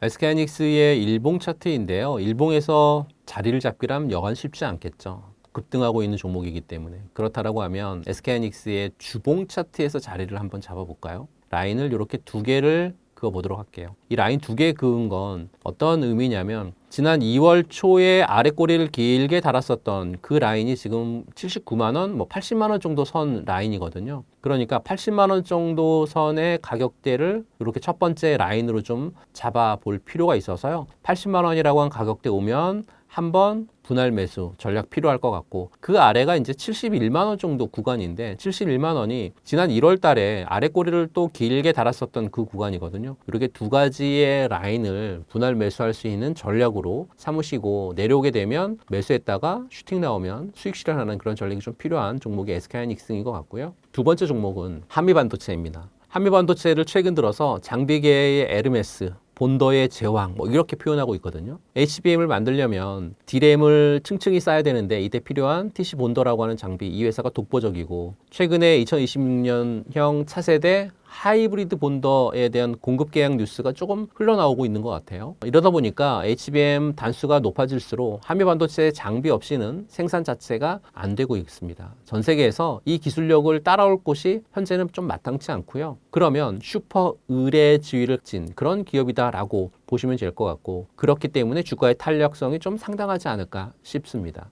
역시나 한미반도체도 차트를 보면서 말씀을 좀 드려보도록 하겠습니다. 한미반도체도 역시나 일봉에서 보는 이런 관점은 좀 자리를 잡기가 좀 애매하긴 하는데요. 주봉 형태로 들어가서 보게 되면 주봉 같은 경우에 라인을 두 개 정도 한번 쳐 드릴게요. 두 개 치면 하나를 칠 수 있고 두 번 이렇게 라인 두 개를 그을 수 있는데 첫 번째 라인은 지난 2월 초에 아래 꼬리 길게 단 이 자리 5주선 부근에 있는 그런 자리인데요. 가격은 18만 원이라고 하는 가격이 나오고 있죠. 그리고 두 번째 자리는 지난 1월 말에 장대 양봉 나올 때의 아래 꼬리를 달았었던 16만 3천 원, 2천 원 부근 자리. 요 두 자리 정도는 여러분들이 분할로 매수해서 전략을 삼으시면 괜찮지 않을까라고 말씀드리고 싶고요. 세 번째는 HPSP입니다. 어떻게 보면 미세와 공정의 마법사라고 불리는 기업이거든요. D램 가격이 오르면 기업들은 어떻게든 더 미세하게 또는 더 많이 찍어내려고 난리가 아니겠죠. 하지만 이때 반드시 필요한 게 고압수소 어닐링 장비입니다. 반도체 회로가 얇아질수록 또는 소자 계면의 결합을 잡는 게 굉장히 중요한 핵심인데 이 HPSP의 장비가 유일한 대안으로 지금 떠오르고 있고요. 독점적 지위를 누리고 있는 그런 HPSP이기 때문에요. D램 미세 공정에 대한 경쟁이 심화가 되면 될수록 그리고 HBM4로 넘어갈수록 이 회사의 가치는 더 뛸 수밖에 없습니다. 지금 시가총액 대비해서 현금 창출 능력이 굉장히 기가 막히게 좋은 그런 종목이기 때문에요. 이런 종목도 보실 필요가 있을 것 같고요. 차트를 보면서 설명드려보도록 하겠습니다. 역시나 HPSP의 주봉 차트인데요. HPSP의 주봉 차트에도 지난 2월 초에 아래 꼬리를 다는 그런 부분들이 하나 나왔고요. 그리고 나면 이전에 저항을 맞고 있었던 구간이 하나가 잡히는데요. 여기 저항 구간인 거죠. 두 개의 지금 라인이 좀 보일 건데요. 첫 번째 라인은 앞서 말씀드렸던 2월 초에 아래 꼬리 달리는 구간. 가격은 41,500원. 두 번째는 38,000원 구간인데 이전에 고점 부근이었었던 저항 부근이었었던 가격대까지 이렇게 두 차트 구간을 열어놓고 내려오게 되면 분할 매수로 대응을 했다가 수익이 나오면 분할로 매도해서 수익 볼 수 있는 그런 종목이 HPSP가 아닐까 싶어서 오늘 세 가지 종목 말씀을 좀 드렸습니다. 반도체 주식은 업황에 따라 변동성이 매우 커서 개인 투자들이 대응하기 어려운 섹터인데 장기 투자 관점에서도 반도체 포트폴리오를 어떻게 구성한 것이 가장 현명할까요? 먼저 상황 파악부터 한번 해볼 필요가 있을 것 같아요. 어떤 상황 파악이냐면 지금 시장의 핵심이 AI의 일상화잖아요. 우리가 인공지능 시대를 넘어서 AI가 우리 삶에 지금 완전히 녹아든 시대에 살고 있죠. 몇 년 전에 챗 GPT로 촉발된 AI 열풍이 이제는 온 디바이스 AI를 넘어서 에브리웨이 AI로 지금 진화하고 있습니다. 이런 메가 트렌드는 반도체 산업의 과거와는 차원이 다른 그런 어떤 구조적인 성장을 갖고 오고 있는 그런 상황인데요. 성장의 첫째는 데이터의 폭증이라든지 AI 반도체의 혁신 부분인 것 같아요. 그러니까 생성형 AI 모델은 날마다 더 커지고 더 많은 데이터를 학습하잖아요. 이 방대한 데이터를 효율적으로 저장하고 처리하려고 하면 HBM과 같은 차세대 메모리 그리고 NPU를 포함한 고성능 시스템 반도체 필수거든요. 이미 HBM4라든지 HBM5 개발 경쟁이 현재 치열하게 진행이 되고 있고 NPU는 서버를 넘어서 엣지 디바이스까지 지금 확장하고 있습니다. 성장의 두 번째는 온디바이스 AI 확산과 고성능 칩에 대한 수요 부분들이 조금 많이 커지고 있다는 거죠. 그러니까 스마트폰이라든지 PC를 넘어서 이제 자동차, 가전제품, 로봇, 심지어 스마트 글라스 같은 모든 기기에 AI 기능이 탑재가 되면서요. 기기 자체에서 AI 연산을 수행하는 온디바이스 AI가 지금 대세입니다. 이렇게 되면 더 많은 용량이라든지 고사양에 대한 부분들 그리고 저전력 반도체에 대한 수요는 폭발적으로 늘 수밖에 없는 거죠. 성장의 세 번째는 자율주행이라든지 로봇 혁명 쪽에서의 가속화가 진행되고 있다는 거죠. 그러니까 완전 자율주행 기술이라든지 또는 고도화된 로봇은 실시간으로 굉장히 많은 데이터를 방대하게 처리를 해야 되잖아요. 판단도 해야 되는 거고요. 이 분야는 정말 초고성능 시스템 반도체라든지 아니면 센서 반도체 그리고 HBM의 핵심 수요처가 분명히 될 수 있고 이들의 성능이 곧 산업 발전의 속도를 결정하고 있다. 이렇게 보셔도 무방할 것 같습니다. 성장의 네 번째는 산업 디지털 전환의 심장 부분인데요. 무슨 얘기냐? 스마트 팩토리라든지 아니면 스마트 시티라든지 그리고 디지털 헬스케어 같은 산업 전반의 디지털 전환은 수많은 센서라든지 사물 인터넷 그리고 이거를 연결하고 제어하는 반도체 없이는 절대 불가능하거든요. 모든 산업의 효율화라든지 지능화가 반도체 기술 발전과 직결되는 시대에 여러분들과 제가 살고 있는 겁니다. 이런 메가 트렌드는 단기적인 시장 상황이라든지 또는 금리 변동에 일희일비하지 않은 구조적인 성장 동력이거든요. 반도체는 이제 단순한 전자부품이 아니라 미래 산업과 우리 삶을 움직이는 심장과도 같다라는 것을 좀 명심할 필요가 있고요. 그럼 포트폴리오 구성을 좀 어떻게 해볼 거냐라고 했었을 때 3, 4, 3이라고 하는 황금 비율을 여러분들에게 말씀드리고 싶습니다. 3은 대형주, 4는 핵심 장비주, 또 나머지 3은 미래 기술주. 그러니까 중심을 잡아야 될 대형주의 비중은 30%입니다. 그러니까 삼성전자라든지 SK하이닉스는 우리 포트폴리오의 뿌리죠. 삼성전자는 파운드리에서 드디어 2나노 공정의 수율을 안정화하면서 반격에 성공했고 SK하이닉스 같은 경우에는 HBM의 시장에 압도적인 1위를 고수하고 있으니까요. 이 두 종목은 배당을 받으면서 시장 평균 수익률을 가져가는 정말 안전판 역할을 할 거고요. 특히 최근에 나온 리포트를 보게 되면 전 세계 데이터 센터 점유율이 여전히 상승세라 이들을 빼고는 반도체 투자를 논의하는 건 정말 무의미할 정도라고 말씀드리고 싶고요. 그 다음에 수익률의 핵심인 강소기업 그리고 장비주의 비중을 한 40%로 가져가는 거죠. 여기가 진짜 돈이 되는 그런 구간인 것 같아요. 지금 가장 눈여겨봐야 할 키워드는 어드밴시드 패키징하고 글라스 기판인 것 같아요. 칩을 미세하게 만드는 게 지금 한계에 다다르다 보니까 이제는 칩을 어떻게 잘 쌓고 연결하느냐가 핵심이거든요. 예를 들면 하미 반도체 같은 전통의 강자도 좋지만 2026년 현재는 유리기판 상용화를 주도하는 종목이라든지 또는 CXL 관련주들이 실적 폭발기에 진입하고 있습니다. 이 섹터는 변동성은 크지만 업황이 돌 때 대형주보다 2배 내지는 3배 정도 더 탄력적으로 움직이는 그런 종목이죠. 마지막으로 큰 수익을 노리는 미래 기술주의 비중을 30% 남는 거죠. 장기 투자의 묘미는 미래를 사는 건데요. 현재 연구실 단계에 나와 양산 준비 중인 뉴로모픽 반도체라든지 또는 광 반도체 같은 이런 기업들을 소액으로 분산 투자해 두는 것도 굉장히 좋은 전략입니다. 리스크는 크지만 만약에 성공할 경우에 포트폴리오 전체의 수익률을 한 차원 높여줄 그런 존재니까요.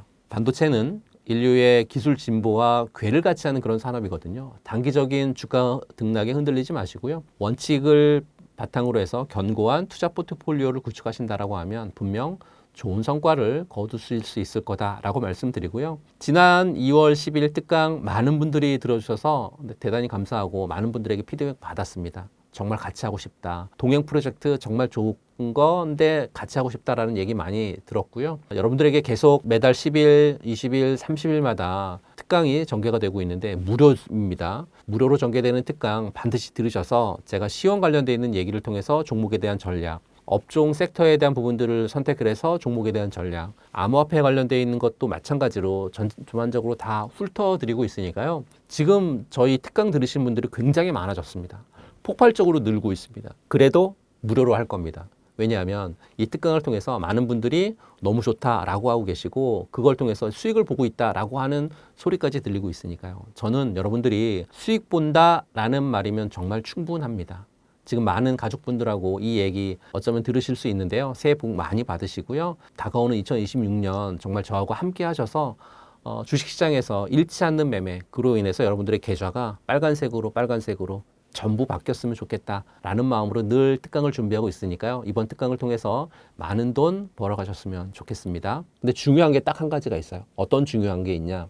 매달 10일, 20일, 30일마다 특강이 진행이 되는데 특강이 진행이 되는 날 저녁 8시 진행이 되는데요. 6시, 그러니까 6시 전, 5시, 4시, 3시, 이 6시 전에 신청을 하셔야 무료고요. 6시 이후에 신청하시잖아요. 33,000원 요금을 받습니다. 그러니까 반드시 미리 신청을 하셔서 누구는 무료로 신청하는데 6시 이후에 신청하면 돈 받으면 배 아프잖아요. 무료로 특강을 잘 들으시고 전략을 잘 짜 드릴 테니까 전략을 통해서 많은 돈 벌어가셨으면 좋겠다라는 말씀 드립니다. 매달 10일 간격으로 진행되는 유튜브 무료 특강 아래의 링크에서 신청하세요. 코스피가 5,000포인트를 돌파하면서 코스닥 3,000포인트에 대한 기대가 이어지고 있는데요. 코스닥 3,000포인트 가능하다고 보시나요? 정말 우리가 꿈에 그리던 코스피의 5천 시대가 드디어 열렸잖아요. 불과 2년 전만 해도 한국 증시 안 된다. 국장 탈출은 지능순이다. 이런 말 유행했거든요. 근데 결국 우리 기업들의 저력과 또 밸류업 프로그램의 정착이 이런 대역전극을 만들어냈습니다. 결론부터 말씀을 드리면 코스닥 3,000포인트 허황된 꿈이 아니라 가시권에 들어온 목표다라고 말씀드리고 싶습니다. 그 근거를 몇 가지로 좀 짚어드리면 첫 번째는 산업의 질적 변화인 부분들이에요. 최근 삼성증권이라든지 또 미래에셋증권에서 나온 2026년 상반기 전망 리포트를 보게 되면 과거 코스닥은 변동성만 큰 테마주 장세였다라고 하면 지금은 좀 달라졌다라는 거죠. AI 반도체 소비장 기업들의 영업이익률이 과거 대비해서 3배 이상 뛰었으니까요. 그리고 최근에 발표된 K-바이오 기업들의 미국 FDA 신약 승인 소식 같은 이건 예전처럼 기대감만 있는 게 아니라 실제 달러를 벌어들이고 있는 이익으로 증명하고 있죠. 2차 전지 역시 전고체 배터리 상용화 단계에 진입하게 되면서 코스닥 시총 상위주들의 어떤 기초 체력 자체가 과거와는 비교도 안 될 만큼 굉장히 지금은 단단해졌다라고 하는 부분들입니다. 두 번째는 유동성의 대이동인 것 같아요. 코스피가 5,000포인트를 찍으면서 대형주들의 밸류에이션 부담이 지금 좀 어떻게 보면 살짝 생겼잖아요.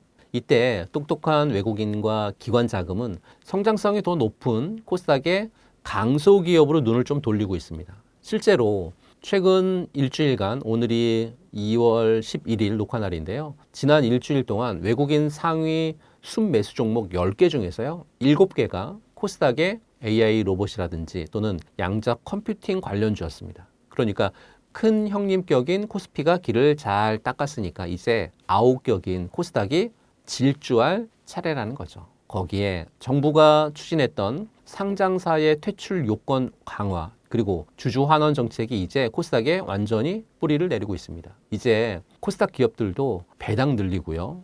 자사주 소각 안 하면 시장에서 살아남을 수 없는 그런 구조가 됐다라고 말씀드리고요. 코리아 디스카운트의 핵심 원인이었던 거버넌스 문제가 해결되니까 해외 헤지펀드들이 코스닥 종목을 제값 주고 사기 시작한 겁니다. 세 번째는 부실 기업에 대한 퇴출이 그리고 코스닥 분리법안 발의라고 하는 부분들인데요. 코스닥 분리법안 발의에 대한 건 링크를 하나 보여드리도록 할게요. 이 얘기거든요. 매일경제에서 나온 3천 스탁 길을 닦는다. 부실 기업 퇴출하고 코스닥 분리법안 발의라고 하는 얘기거든요. 코스닥은 어떻게 보면 코스피의 하위 리그라고 하는 인식이 굉장히 강했거든요. 그러니까 상장 심사라든지 또 뭐 퇴출 기준도 보수적인 코스피 잣대를 그대로 가져다 쓰는 경우가 많았습니다. 하지만 이제 독립하면 성장성이 높은 기술 기업에는 좀 더 유연한 상장 기준을 적용할 수 있고요. 반대로 부실 기업은 더 빠르게 걸러낼 수 있겠죠. 그러면 진정한 의미의 혁신 시장으로 거듭나게 될 테니까요. 미국의 나스닥 모델을 벤치마킹하는 것하고 다름없는데요. 뭐 구글, 뭐 애플 같은 세계적인 혁신 기업들을 키워낸 것처럼 우리 코스닥도 이제 코스피의 뭐 어떤 동생 노릇 그만하고 혁신 기업들이 마음껏 뛰놀 수 있는 독립적인 운동장을 만들겠다라고 하는 게 이 취지인 것 같고요. 거기에 시장의 어떤 투명성이라든지 또는 독립성이 강화되면서 코리아 디스카운트 해소에 크게 기여할 수 있는 그런 길이 열렸고요. 코스닥만 전문적으로 감시하고 관리하는 어떤 조직이 독립적으로 생긴다라고 하면 시장에 있어서 어떤 교란 행위 같은 것도 사실 더욱 좀 정밀하게 잡아낼 수 있지 않을까요? 이렇게 되면 투명하고 예측이 가능한 시장은 국내뿐만 아니라 기관 투자자들에게 또 해외 투자자들에게 정말 큰 매력으로 다가올 거고, 이렇게 되면 결국 국내외의 어떤 자금의 원활한 유입을 통해서 시장 전체에 활력을 불어넣을 수 있겠다고 보고 있습니다. 코스닥 3,000이라고 하는 목표는 단순히 뭐 지수만 높이는 게 아니라 이처럼 시장의 어떤 체질 개선을 통해서 펀더멘탈을 좀 강화하겠다라고 하는 강력한 의지의 표현인 것 같고요. 코스피 5,000 시대가 열리면서 한국 경제의 질적 성장이 좀 가속화되고 있습니다. 그 중심에는 코스닥의 혁신 기업들도 같이 서 있습니다. 다만 명심하셔야 될 건 시장은 살아있는 생물과 같습니다. 반드시 기업의 어떤 사업 모델이라든지 또는 재무 건전성이라든지 그리고 뭐 성장 가능성이라든지 또 경쟁력 같은 부분들을 좀 꼼꼼히 따져보고 투자할 필요가 있다라고 말씀드리고요. 지금은 미래의 성장 동력을 선점을 하고 그리고 글로벌 시장에서 두각을 나타낼 정말 진정한 혁신 기업들을 발굴하는 안목이 필요한 시점이 아닐까라고 말씀드리고 싶습니다. 이재명 대통령의 코스닥 3,000 발언에 코스닥 레버리지에 투자하신 분들이 많은데요. 코스닥 레버리지 투자 현명한 선택이라 할 수 있을까요? 코스피 5,000포인트라고 하는 역사적인 고점을 밟고 나니까 이제 시장의 모든 눈동자가 지금 코스닥으로 쏠렸어요. 특히 대통령이 코스닥 3,000 시대를 열겠다라고 한 강력한 드라이브를 거니까 지금 개인 투자자들이 가장 먼저 손을 대는 게 바로 코덱스 코스닥 150 레버리지 ETF예요. 여러분 이 종목이 열광하는 이유는 명확하죠. 기대감이거든요. 최근에 삼성증권하고 NH투자증권에서 나온 2월 달 전략 보고서를 보게 되면 코스닥 150 기업들의 2026년도의 영업이익 성장률이 전년 대비해서 35% 높아진대요. 특히 AI 반도체에 들어가는 뭐 세정 장비라든지 또는 3세대 비만 치료제 관련 바이오 기업들이 코스닥 150의 상위권을 꽉 잡고 있거든요. 대통령의 발언이 단순한 어떤 정치적인 수사가 아니라 이런 산업적 펀더멘털의 변화를 읽고 나온 자신감이다라는 분석이 좀 지배적입니다. 하지만 여기에서 진짜 중요한 부분을 말씀 좀 드리면요. 레버리지 투자가 현명한 선택이 되려고 하면 딱 한 가지 전제 조건이 필요합니다. 바로 추세적인 폭등이죠. 레버리지 ETF의 치명적인 약점은 바로 음의 복리 효과입니다. 무슨 말씀이냐면요. 지수가 하루에 3% 오르고 그 다음 날 3% 떨어지면 주식 같은 경우에는 본전이잖아요. 근데 레버리지는 본전이 아닙니다. 레버리지는 야금야금 계좌가 녹아내리는 거죠. 즉 코스닥 3,000을 향해서 지수가 지그재그의 횡보로 올라가면 여러분들이 코덱스 코스닥 150 레버리지 수익률은 지수 상승분보다 훨씬 못하거나 심지어 마이너스 날 수 있습니다. 최신 뉴스를 보면 지금 외국인들이 코스닥 선물 시장에서 포지션을 아주 복잡하게 가져가고 있습니다. 현물은 사는데 선물로 해지를 걸고 있거든요. 단기적으로 변동성을 키우겠다라고 하는 뜻이거든요. 최근에 미국 연준의 금리 인하 속도가 예상보다 좀 더디다는 소식에 나스닥이 출렁거렸잖아요. 우리 코스닥은 어떻게 보면 나스닥의 동생격이라 변동성이 2배 정도는 더 크잖아요. 이런 상황에서 레버리지에 영끌한다? 그건 투자가 아니라 변동성에 내 인생을 거는 도박이 될 수 있습니다. 그럼 어떻게 해야 되냐? 전략적으로는 저는 찬성입니다. 하지만 전술적으로는 주의하셔야 된다고 말씀드립니다. 만약 여러분이 예를 들어서 코스닥이 한 달에 20% 이상 폭등할 거다라고 하는 확신이 있다? 그러면 저는 레버리지 투자가 맞습니다. 근데 하지만 올해 연말까지 코스닥이 오르락 내리락 하면서 연말까지 3,000포인트를 가져가는 좀 느긋하게 가져가는 시장이다라고 하면 레버리지는 독입니다. 그런 분들은 차라리 코덱스 코스닥 150 일반 ETF나 아니면 시가총액 상위주인 바이오 대장주나 아니면 AI 소부장 대장주를 직접 사시는 게 훨씬 더 수익적인 측면에서는 현명하다라고 말씀드립니다. 그동안 제가 봐온 승자들은 남들이 환호할 때 한 발 뒤로 물러서서 계산기를 두드렸고요. 남들이 공포에 질릴 때 용기를 내서 다가갔습니다. 지금은 대통령의 발언으로 온 시장이 환호하는 그런 시점이거든요. 이럴 때일수록 레버리지라고 하는 날카로운 칼을 휘두를 때는 반드시 손절선을 짧게 잡으셨으면 좋겠다라는 말씀드립니다. 결론, 코덱스 코스닥 150 레버리지 투자, 지금 들어가는 게 틀린 선택은 아닙니다. 하지만 3,000포인트라고 하는 장밋빛 미래에 취하진 마시기 바랍니다. 그 과정에서 벌어질 변동성이라고 하는 파도를 이겨낼 준비가 되신 분들만 레버리지라고 하는 지렛대를 잡으셨으면 좋겠다라는 말씀드립니다. 코스닥 주요 기업들 중 2차전지를 빼놓지 않을 수 없는데요. 2차전지 올해 전망은 어떠하고 눈여겨볼 종목은 무엇인가요? 2026년 올해 2차전지가 기대감을 넘어서 실적으로 증명하는 해가 될 거다라고 2차전지 얘기할 때마다 말씀을 좀 드렸잖아요. 근데 이제 최근에 골드만삭스라든지 모건 스탠리에서 리포트를 냈는데 공통적인 건 이거예요. 전 세계 전기차 침투율이 다시 상승하고 있다, 올라가고 있다. 특히 북미하고 유럽 시장의 배터리 공장에 대한 가동률이 좀 좋아지고 있고 작년 하반기부터 배터리 가동률이 북미 시장 같은 경우에는 80%를 넘어가고 있다. 그러면 우리 기업들이 쏟아내는 이익의 단위가 좀 달라질 거다라고 하는 보고서가 리포트의 종합적인 얘기거든요. 특히 ESS 시장의 폭발적인 성장이 기대가 되는 해가 올해입니다.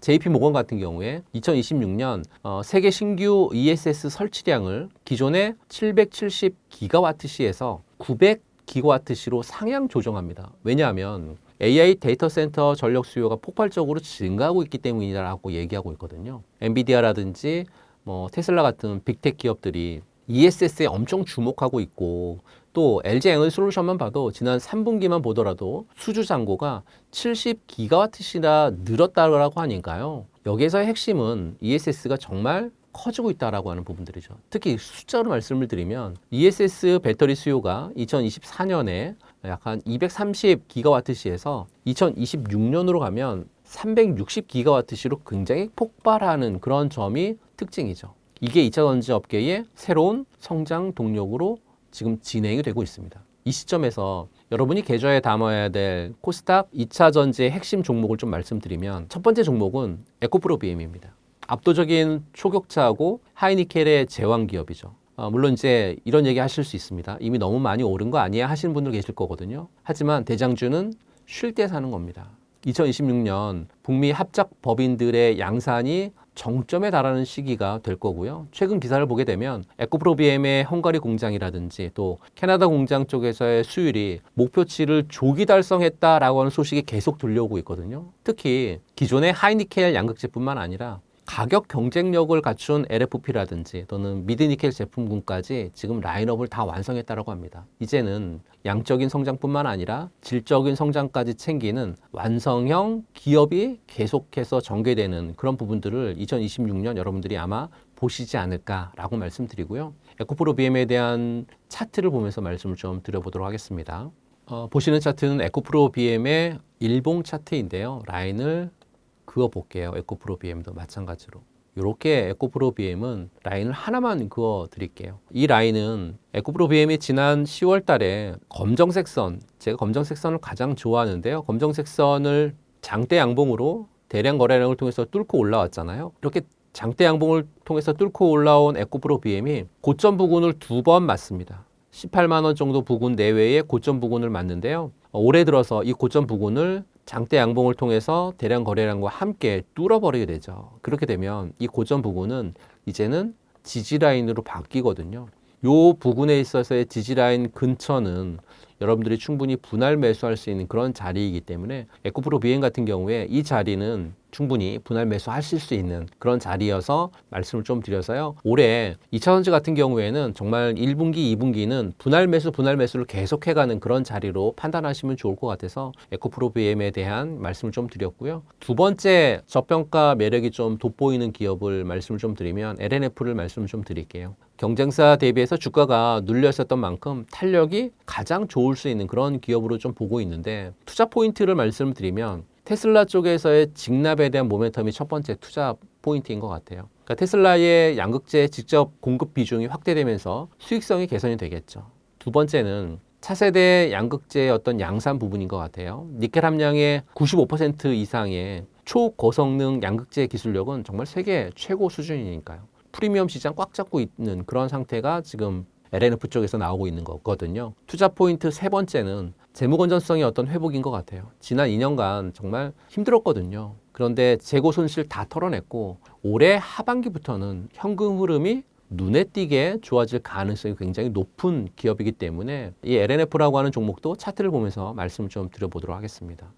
보시는 차트가 LNF의 일봉 차트인데요. LNF 같은 경우에는 검정색 선, 굵은 선이 1년선인데 1년선을 장대 양봉으로 뚫고 올라갔고 거래량도 커졌고 크게 올라갔었던 종목이 1년선 부근까지 쉬었죠. 그러면 다시 한번 올라갔었던 흐름을 통해서 1년선 부근까지 쉴 필요가 있을 것 같아요. 왜냐하면 앞서 말씀드렸던 하반기에 여러 가지 이슈들이 좀 같이 전개될 가능성이 굉장히 크기 때문에 지금 1분기, 2분기는 모아가는 자리라고 앞서 말씀드렸던 것처럼 이렇게 모아가는 구간, 물론 이제 정확하게 1년선 부근을 딱 터치하고 다시 상승한다 이렇게 볼 수는 없지만 1년선 부근쯤에서 모아가는 전략, 이런 전략을 취하신다라고 하면 올해 하반기에 정말 좋은 흐름을 통해서 수익을 볼 수 있는 그런 종목이 LNF다라고 말씀드리고 싶고요. 마지막으로 세 번째는 장비주에서 하나 골랐습니다. 장비주에서 하나 골랐다라고 하면 저는 CIS라고 하는 종목을 여러분들이 관심권에 좀 두실 필요가 있지 않을까 싶고요. 소재주가 가게 되면 그 다음은 장비주 차례니까요. 이 CIS도 투자 포인트가 있어요. 첫 번째는 전고체 배터리 제조에 어떤 특화된 그런 기업이거든요. 특히나 독보적인 기술력을 갖고 있는 그런 기업이어서요. 삼성 SDI의 2027년 전고체 상용화 로드맵에 가장 큰 수혜를 받을 수 있는 종목인 것 같고, 두 번째 투자 포인트는 북미라든지 유럽 쪽에서의 수주에 대한 랠리가 전개가 되고 있는 거죠. 글로벌 배터리 업체들이 미국에 공장을 지을 때 전공정 장비하고 코터라든지 또는 캘린더 같은 CIS의 제품이 필수거든요. 지금 수주 잔고 꽉 차 있습니다. 세 번째는 장비의 국산화의 어떤 선두주자인 것 같아요. 일본과 경쟁하던 어떤 핵심 장비들을 국산화하면서 마진율을 굉장히 높이고 있거든요. 이건 이익에 대한 체력이 굉장히 단단해졌다라고 하는 그런 의미이기 때문에 CIS도 이 포인트 세 개를 잘 체크해 보실 필요가 있을 것 같고요. CIS도 차트를 보면서 말씀을 좀 드려보도록 하겠습니다. CIS의 일봉 차트가 아니라 주봉 차트인데요. CIS도 주봉 차트에서 라인을 좀 그려보게 되면요. 라인은 이렇게 그을 수 있을 것 같아요. 이 라인을 두 개 그은 것 중에 아래에 있는 라인은 지난 2월 초에 아래 꼬리를 길게 달았었던 그 구간인데 가격대가 한 11,300원 정도 부근되는 그 가격대거든요. 그 가격대까지 충분히 내려올 가능성이 있습니다. 그렇기 때문에 그 가격대를 체크해 보실 필요가 있을 것 같고, 두 번째 가격대는 12,000원이라고 하는 가격대인데 12,000원이라고 하는 가격대도 충분히 지금 가격에서 아래 꼬리를 충분히 달 수 있는 그런 가격대여서 두 가지의 가격대에 대한 부분들 분할 매수하실 수 있는 그런 가격대로 말씀 좀 드렸고요. 이렇게 분할 매수하신 이후에 종목이 슈팅이 나오게 되면 분할로 매도하는 전략 굉장히 좋은 그런 가격대여서 이렇게 종목 세 가지 말씀 좀 드렸습니다. 코스닥 주요 기업인 바이오 기업들은 롤러코스터와 같은 움직임을 보이고 있는데 바이오 올해 전망을 어떻게 보시고 눈여겨볼 종목은 무엇이 있을까요? 올해 바이오는 정말 과거에 뜬구름 잡는 바이오가 아니고요. 최근에 발표된 JP모건 헬스케어 컨퍼런스 후속 리포트를 보게 되면 2024년, 2025년에 기술 수출됐던 수십 건의 어떤 후보 물질들이 이제 막바지의 어떤 임상 결과와 함께 상업화 단계로 진입했다라고 하는 얘기가 굉장히 많습니다. 즉, 기대감으로 오르던 시대는 끝났고 이제는 로열티하고 실적으로 증명하는 실적 바이오 시대가 왔다라고 해석을 충분히 할 수 있거든요. 그렇다면 올해 바이오의 핵심 키워드를 좀 말씀드릴게요. 첫 번째 키워드는 ADC하고 GLP-1입니다. 전 세계에서 비만 치료제 시장은 이제 단순한 유행을 넘어서요. 하나의 거대한 산업이 됐죠. 최근 골드만삭스의 보고서를 보게 되면 글로벌 비만 시장이 당초 예상보다 2배 빠른 속도로 커지고 있다고 하죠. 우리 바이오 기업들이 이 거대한 흐름에 부품이라든지 또는 플랫폼을 공급하기 시작했다라고 하는 게 핵심이고요. 둘째는 금리의 하향 안정화라든지 바이오의 뒷배가 든든히 되어주고 있는 부분들이에요.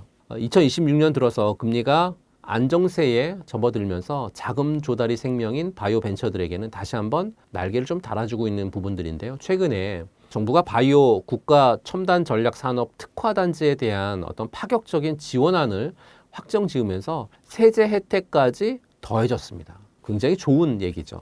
그럼 가장 궁금해하시는 그래서 어떤 종목을 봐야 될 건데 라고 질문을 하시게 되면 저는 세 가지 부류의 종목군을 말씀을 좀 드릴게요. 첫 번째 종목군은 플랫폼의 제왕인 알테오젠하고 리가켄바이오죠. 하나만 잘하는 놈보다 남들이 다 갖다 써야 하는 기술을 가진 놈이 정말 무섭다라고 계속 강조드려 왔는데요. 알테오젠의 SC 제형 변경 기술은 이미 글로벌 빅파마의 표준이 됐고요. 최근에 추가적인 기술 수출 계약이 임박했다라고 하는 그런 소식까지 있잖아요. 리가켄바이오도 역시 ADC 분야에서는 독보적입니다. 이들은 이미 돈을 버는 바이오의 어떻게 보면 대명사가 됐습니다. 두 번째는 비만 치료제의 다크호스인 한미약품하고 펩트론이죠. 한미약품은 자체적인 비만 치료제 라인업인 HOP 프로젝트가 임상 3상에서 정말 놀라운 데이터를 뽑아내고 있거든요. 다만 코스닥이 아닌 코스피 종목이죠. 펩트론은 어떠냐? 약물을 서서히 방출하는 스마트 대포 기술로 글로벌 기업하고의 지금 본계약 카운트다운에 들어갔다고 하는 뉴스가 최근 증권사 리포트의 핵심이기 때문에 잘 보실 필요가 좀 있을 것 같고요. 세 번째는 CDMO의 어떤 글로벌 맹주인 삼성바이오로직스하고 셀트리온이에요. 코스닥이 3천을 가려면 코스피의 형님들이 길을 터줘야 되거든요. 삼성바이오로직스의 5공장 가동이 올해 이제 본격적으로 진행이 될 거고 수주 물량이 폭발적으로 터질 거고 셀트리온도 합병 이후에 어떤 통합적인 시너지가 전개가 되면서 실적으로 완벽하게 지금 증명하고 있거든요. 이들이 흔들리지 않고 버팀목이 되어준다라고 하면 코스닥의 바이오 기업들도 날아갈 수 있겠죠. 하지만 딱 하나만 경고할게요. 어떤 거냐? 임상 일상 결과 발표 예정 같은 자극적인 제목에 속아서 잡주에 올라타지 마시기 바랍니다. 라는 거죠. 지금은 진짜하고 가짜를 찾아내는 그런 시장이거든요. 돈을 벌고 있거나 아니면 글로벌 빅파마하고 파트너십이 맺어진 그런 기업들에 집중하셨으면 좋겠고요. 바이오는 꿈의 크기만큼 인내의 무게도 견뎌야 되는 그런 섹터입니다. 하지만 2026년 대한민국 바이오는 그 어느 때보다도 단단하다라고 말씀드리고 싶습니다. 코스닥에서 눈여겨볼 종목들은 어떤 것들이 있을까요? 일단 코스닥에서 어떤 큰 그림을 좀 봤으면 좋겠어요. 무슨 얘기냐면 코스닥이 지난 2025년 동안 몇 퍼센트 정도 올랐냐면 36% 올랐더라고요. 코스닥이. 근데 코스피는 몇 퍼센트 올랐냐? 75% 뛰었어요. 그러니까 코스피 뛴 것에 비하면 상대적으로 좀 소외가 됐죠. 코스닥이. 그런데 이게 오히려 어떻게 보면 기회인 것 같아요. 증권가에서 2026년이야말로 코스닥의 해가 될 수 있다라고 보고 있거든요. 왜냐? 정부가 연기금 평가 항목에서요. 코스닥 투자 비중을 5%나 추가로 더 신설했으니까요. 벤처 투자 가점을 2배로 더 늘렸고요. 이게 무슨 의미냐면 앞으로 국민연금 같은 정말 큰 손들이 코스닥으로 돈을 쏟아부을 수밖에 없는 그런 구조가 됐다라고 하는 얘기죠. 그렇다고 하면 가장 먼저 주목해야 될 섹터는 저는 첫 번째는 바이오 섹터인 것 같아요. 그러니까 유동성 회복 국면에서 역사적으로 항상 바이오가 그 선두주자에 있었으니까요. 2025년 11월 코스닥 제약 지수가 1월 대비해서 무려 130% 넘게 뛰었습니다. 근데 이게 끝이 아니고요. 증권사들이 입을 모아서 얘기하고 있는 핵심 종목들을 보면 먼저 리가켄바이오가 있잖아요. 항체 약물 접합체, 그러니까 ADC 플랫폼을 통한 콘조울이라고 하는 글로벌 기술 이전에 대한 성과를 계속 내고 있는 그런 회사에 대한 부분들도 올라오고 있고 또 ABL 바이오 같은 종목들도 주목하고 있거든요. 2026년에 FDA 승인이 예상이 되고 있는데 이중 항체 기술에 대한 시장도 선도할 가능성이 굉장히 크니까요. 그리고 RNA 치료제 쪽에서 에스티팜이라든지 또는 비만 치료제 쪽에서의 일동제약 그리고 자가 면역 질환 쪽에서의 에이프릴 바이오 같은 이런 종목들 체크해 보실 필요가 있을 것 같고요. 특히 오름 테라퓨틱스 같은 종목은 3천억 가까운 현금 보유하고 있거든요. 추가 성장 동력 확보할 여력 충분하다라고 하는 평가까지 지금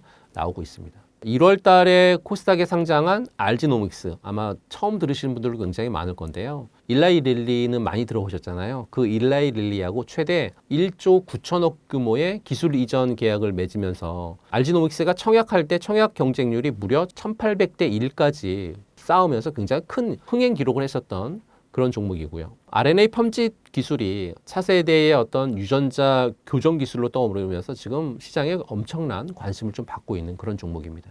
그 다음에 집중하셔야 될 섹터는 저는 2차 전지인 것 같아요. 실적에 대한 부진 우려를 통해서 2025년 말 조정을 많이 받았죠. 하지만 리튬 가격이 반등하기 시작했고 미국이라든지 유럽의 전기차 수요 회복 신호가 나타나면서 지금 현재 반전의 조짐이 좀 보이고 있죠. 그러면서 에코프로라든지 에코프로 BM 같은 대장주들이 여전히 코스닥의 시가총액 상위권을 지키고 있거든요. 지금이 어떻게 보면 저점 매수 타이밍이 될 수 있다라고 하는 분석 계속 잘 나오고 있기 때문에 2차 전지 섹터 중요하게 좀 보실 필요가 있지 않을까 싶고요. 그 다음에 섹터는 저는 화장품 섹터도 좀 보실 필요가 있을 것 같아요. K뷰티 열풍이 단순히 유행이 아니라 실제 실적으로 증명하고 있기 때문에 그렇거든요. 2025년을 뒤돌아보면 많은 화장품 기업들이요, 정말 비효율 브랜드를 정리하고 중국 중심에서 미국하고 동남아 그리고 중동으로 판로를 넓히기 시작하면서 체질 개선을 했습니다. 그 체질 개선한 효과가 2026년부터 본격적인 효과가 나타날 거다라고 하는 보고서들이 굉장히 많이 나오고 있죠. 그 다음에 보실 섹터는 로봇 섹터인 것 같아요. 레인보우 로보틱스가 단연 화제죠. 삼성전자가 지분 35% 확보하면서 최대 주주가 됐으니까요. 삼성전자의 자회사로 편입되면서 기술력이라든지 거기에 자본력을 동시에 확보한 셈이거든요. 여기에 정부가 R&D 예산을 약간 20%가량 늘리면서 AI 예산을 2배 이상 늘렸거든요. 또 국민성장 펀드도 100조에서 150조로 50% 확대했습니다. 이 돈이 어디로 가겠습니까? AI라든지 반도체, 모빌리티라든지 바이오, 열로 갈 수밖에 없다라고 말씀드리고요. 반도체 쪽에서 좀 보실 만한 종목을 말씀드리면 하나머티리얼즈라든지 네오셈, 테스 같은 이런 종목들 주목하실 필요가 있을 것 같아요. 2026년 코스닥 투자 전략은 명확합니다. 첫 번째, 바이오는 임상 단계라든지 허가 가시성이 확보된 후기 임상 기업 중심으로 가야 된다는 거고요. 무작정 테마주 쫓아가는 건 굉장히 위험하다라고 말씀드리고요. 두 번째 전략, 정책 수혜를 받을 수 있는 섹터에 주목하셨으면 좋겠습니다. 연기금의 유입이라든지 R&D라든지 또 어떤 예산이 증가하는 부분들, 이런 게 실제 수급으로 충분히 이어질 수 있으니까요. 세 번째는 실적이 턴어라운드 되는 그런 종목들 노리셨으면 좋겠어요. 화장품처럼 구조조정을 마치고 이익이 쌓이기 시작하는 그런 업종들이 여기에 해당될 테니까요.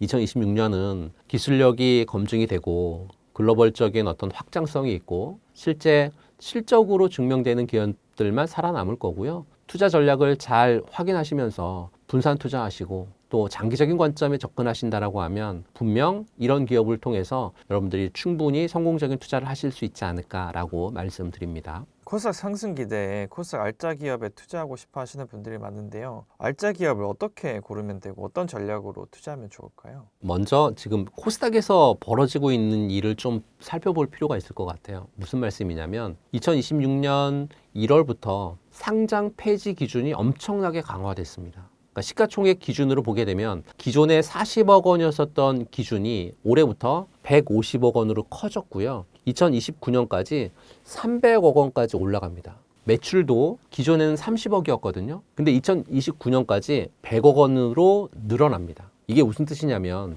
실적도 없이 몸집도 작은 좀비 기업들 대거 싹쓸이 퇴출된다는 얘기죠. 2024년에 시뮬레이션을 돌렸는데요. 결과가 2026년에 17개 기업이 그리고 2029년에 무려 코스닥에 137개 기업이 싹쓸이 퇴출될 거라고 하는 예상이 나왔거든요. 동시에 시가총액 1위였었던 알테오젠을 비롯해서 LNF라든지 포스코 DX 같은 대형 우량주들은 코스피로 이전 상장할 거거든요. 그러니까 양극화가 굉장히 크게 벌어진다는 얘기죠. 하지만 이게 위기만은 아닙니다. 오히려 어떻게 보면 기회인 거죠. 정부가 연기금 평가에 코스닥 투자 비중을 5% 신설하고 벤처 투자의 가점을 2배가량 늘렸기 때문에 기관 투자자들의 자금이 우량 코스닥 기업으로 유입될 가능성 굉장히 높게 보고 있고요. 이제는 진짜하고 가짜를 가려내는 안목이 그 어느 때보다 좀 중요한 시기가 아닌가 싶습니다. 그럼 어떤 기업이 알짜 기업인지 지표를 통해서 좀 말씀 좀 드려볼게요. 첫 번째는 ROE하고 당기순이익을 좀 보셨으면 좋겠어요. 한국거래소가 최근 3년 동안 ROE가 평균 5% 이상, 그리고 당기순이익이 평균 30억 원 이상, 그리고 최근 3년 동안의 매출을 500억 원 이상을 우량 기업으로 선정을 했습니다. 이 얘기는 뭐냐? 방금 말씀드렸던 요 얘기가 우량 기업의 최소 기준이라는 거죠. 두 번째는 PER하고 PBR을 함께 보셨으면 좋겠습니다. 그러니까 코스닥의 평균 PER이 20이 넘거든요. 이건 코스피의 평균 PER이 10배거든요. 거기에 2배잖아요. 같은 실적이라도 코스닥이 더 비싸게 거래가 된다라고 하는 뜻이거든요. 그래서 업종 안에서 ROE가 높은데 PBR이 낮은 기업, 그러니까 정말 수익은 잘 나는데 저평가된 기업을 찾는 게 핵심이다라고 말씀드리고요. 세 번째는 현금 흐름을 좀 꼭 확인하셨으면 좋겠습니다. 그러니까 매출이 커도 현금이 없으면 망하거든요. 특히 바이오처럼 투자가 많이 필요한 업종에서는 보유 현금이 생명줄이거든요. 실제로 오름 테라퓨틱스 같은 경우에 3천억 원에 가까운 현금을 보유하고 있어서 추가 성장 동력 확보가 충분히 가능하다라고 하는 평가를 받고 있죠. 마지막 네 번째, 기술 경쟁력이라든지 글로벌 확장성 부분이에요. 그러니까 국내 시장만 보는 기업은 사실 성장의 한계가 있거든요. 뭐 리가켄 바이오라든지 ABL 바이오처럼 해외 빅파마하고의 기술 이전 계약을 맺는 기업이 진짜 알짜 기업이죠. 그럼 구체적으로 어떻게 투자를 해야 되는지 전략, 이것도 말씀드려야 되겠지 않을까요? 전략 첫 번째, 섹터를 좀 분산할 필요가 있는 거예요. 그러니까 2026년은 반도체하고 헬스케어가 주도 업종의 위치를 견고하게 좀 유지하겠지만 자본 배분이 달라지는 업종과 종목에도 좀 주목하실 필요가 있습니다. 그러니까 바이오만 담거나 아니면 2차 전지만 담는다는 건 굉장히 위험하니까 로봇이라든지 뭐 AI라든지 K뷰티까지 골고루 분산 투자하는 게 가장 중요한 섹터를 분산하는 그런 필요가 있을 것 같고요. 두 번째는 바이오 쪽은 임상 단계를 정확하게 파악하실 필요가 있을 것 같아요. 바이오 투자에서 가장 중요한 거니까요. 전임상이라든지 아니면 초기 임상 기업은 변동성이 굉장히 크고 위험합니다. 올해 2026년 FDA 승인이 예상되는 ABL 바이오처럼 후기 임상이나 허가 가시성이 확보된 기업을 중심으로 가는 게 좀 안전하지 않을까 싶고요. 세 번째는 실적에 대한 턴어라운드라든지 또는 정책 수혜에 관련되어 있는 종목을 좀 노리실 필요가 있을 것 같아요.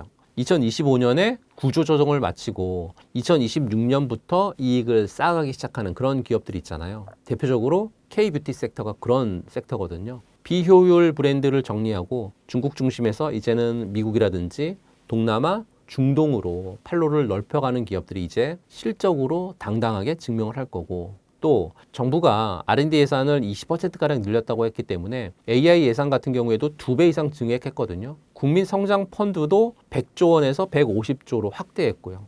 이 돈이 당연히 AI라든지 또는 뭐 반도체라든지 로봇, 바이오 이쪽으로 들어갈 거고요. 특히 삼성전자가 레인보우 로보틱스에 넣었던 지분을 35% 확보하면서 최대 주주가 된 것처럼 대기업의 투자라든지 전략적 제휴가 있는 그런 기업들 반드시 주목하실 필요가 있습니다. 마지막이죠. 마지막은 개별 기업 분석을 게을리하지 마시라고 말씀을 좀 드립니다. ETF로 시장 전체에 투자하는 거 굉장히 좋지만 코스닥은요, 개별 기업 간의 편차가 굉장히 큽니다. 2025년에 정기심사에서 우량 기업부 520개 중에서 130개 기업이 강등됐습니다. 그 중에 120개 기업은요, 재무 요건을 못 맞춘 기업입니다. 이 얘기는 이름만 듣고 투자하면 안 된다는 거죠. 반드시 재무제표를 반드시 확인하실 필요가 있다라는 말씀 드리고 싶습니다. 2026년 코스닥은 진짜와 가짜를 가르는 시간이고요. ROE, PER, 현금 흐름, 기술 경쟁력 또는 글로벌 확장성, 이 5가지 키워드 반드시 머릿속에 새기셔야, 그래야 여러분들이 주식 투자를 통해서 수익을 보실 수 있을 것 같고요. 반드시, 그리고 여러분들이 이해할 수 있는 기업에 투자하셨으면 좋겠습니다. 누가 좋다고 해서 따라서 하는 게 아니라 왜 좋은지 스스로 설명할 수 있는 그런 기업을 반드시 골라야 성공 투자가 가능하다. 라는 말씀 드리면서요.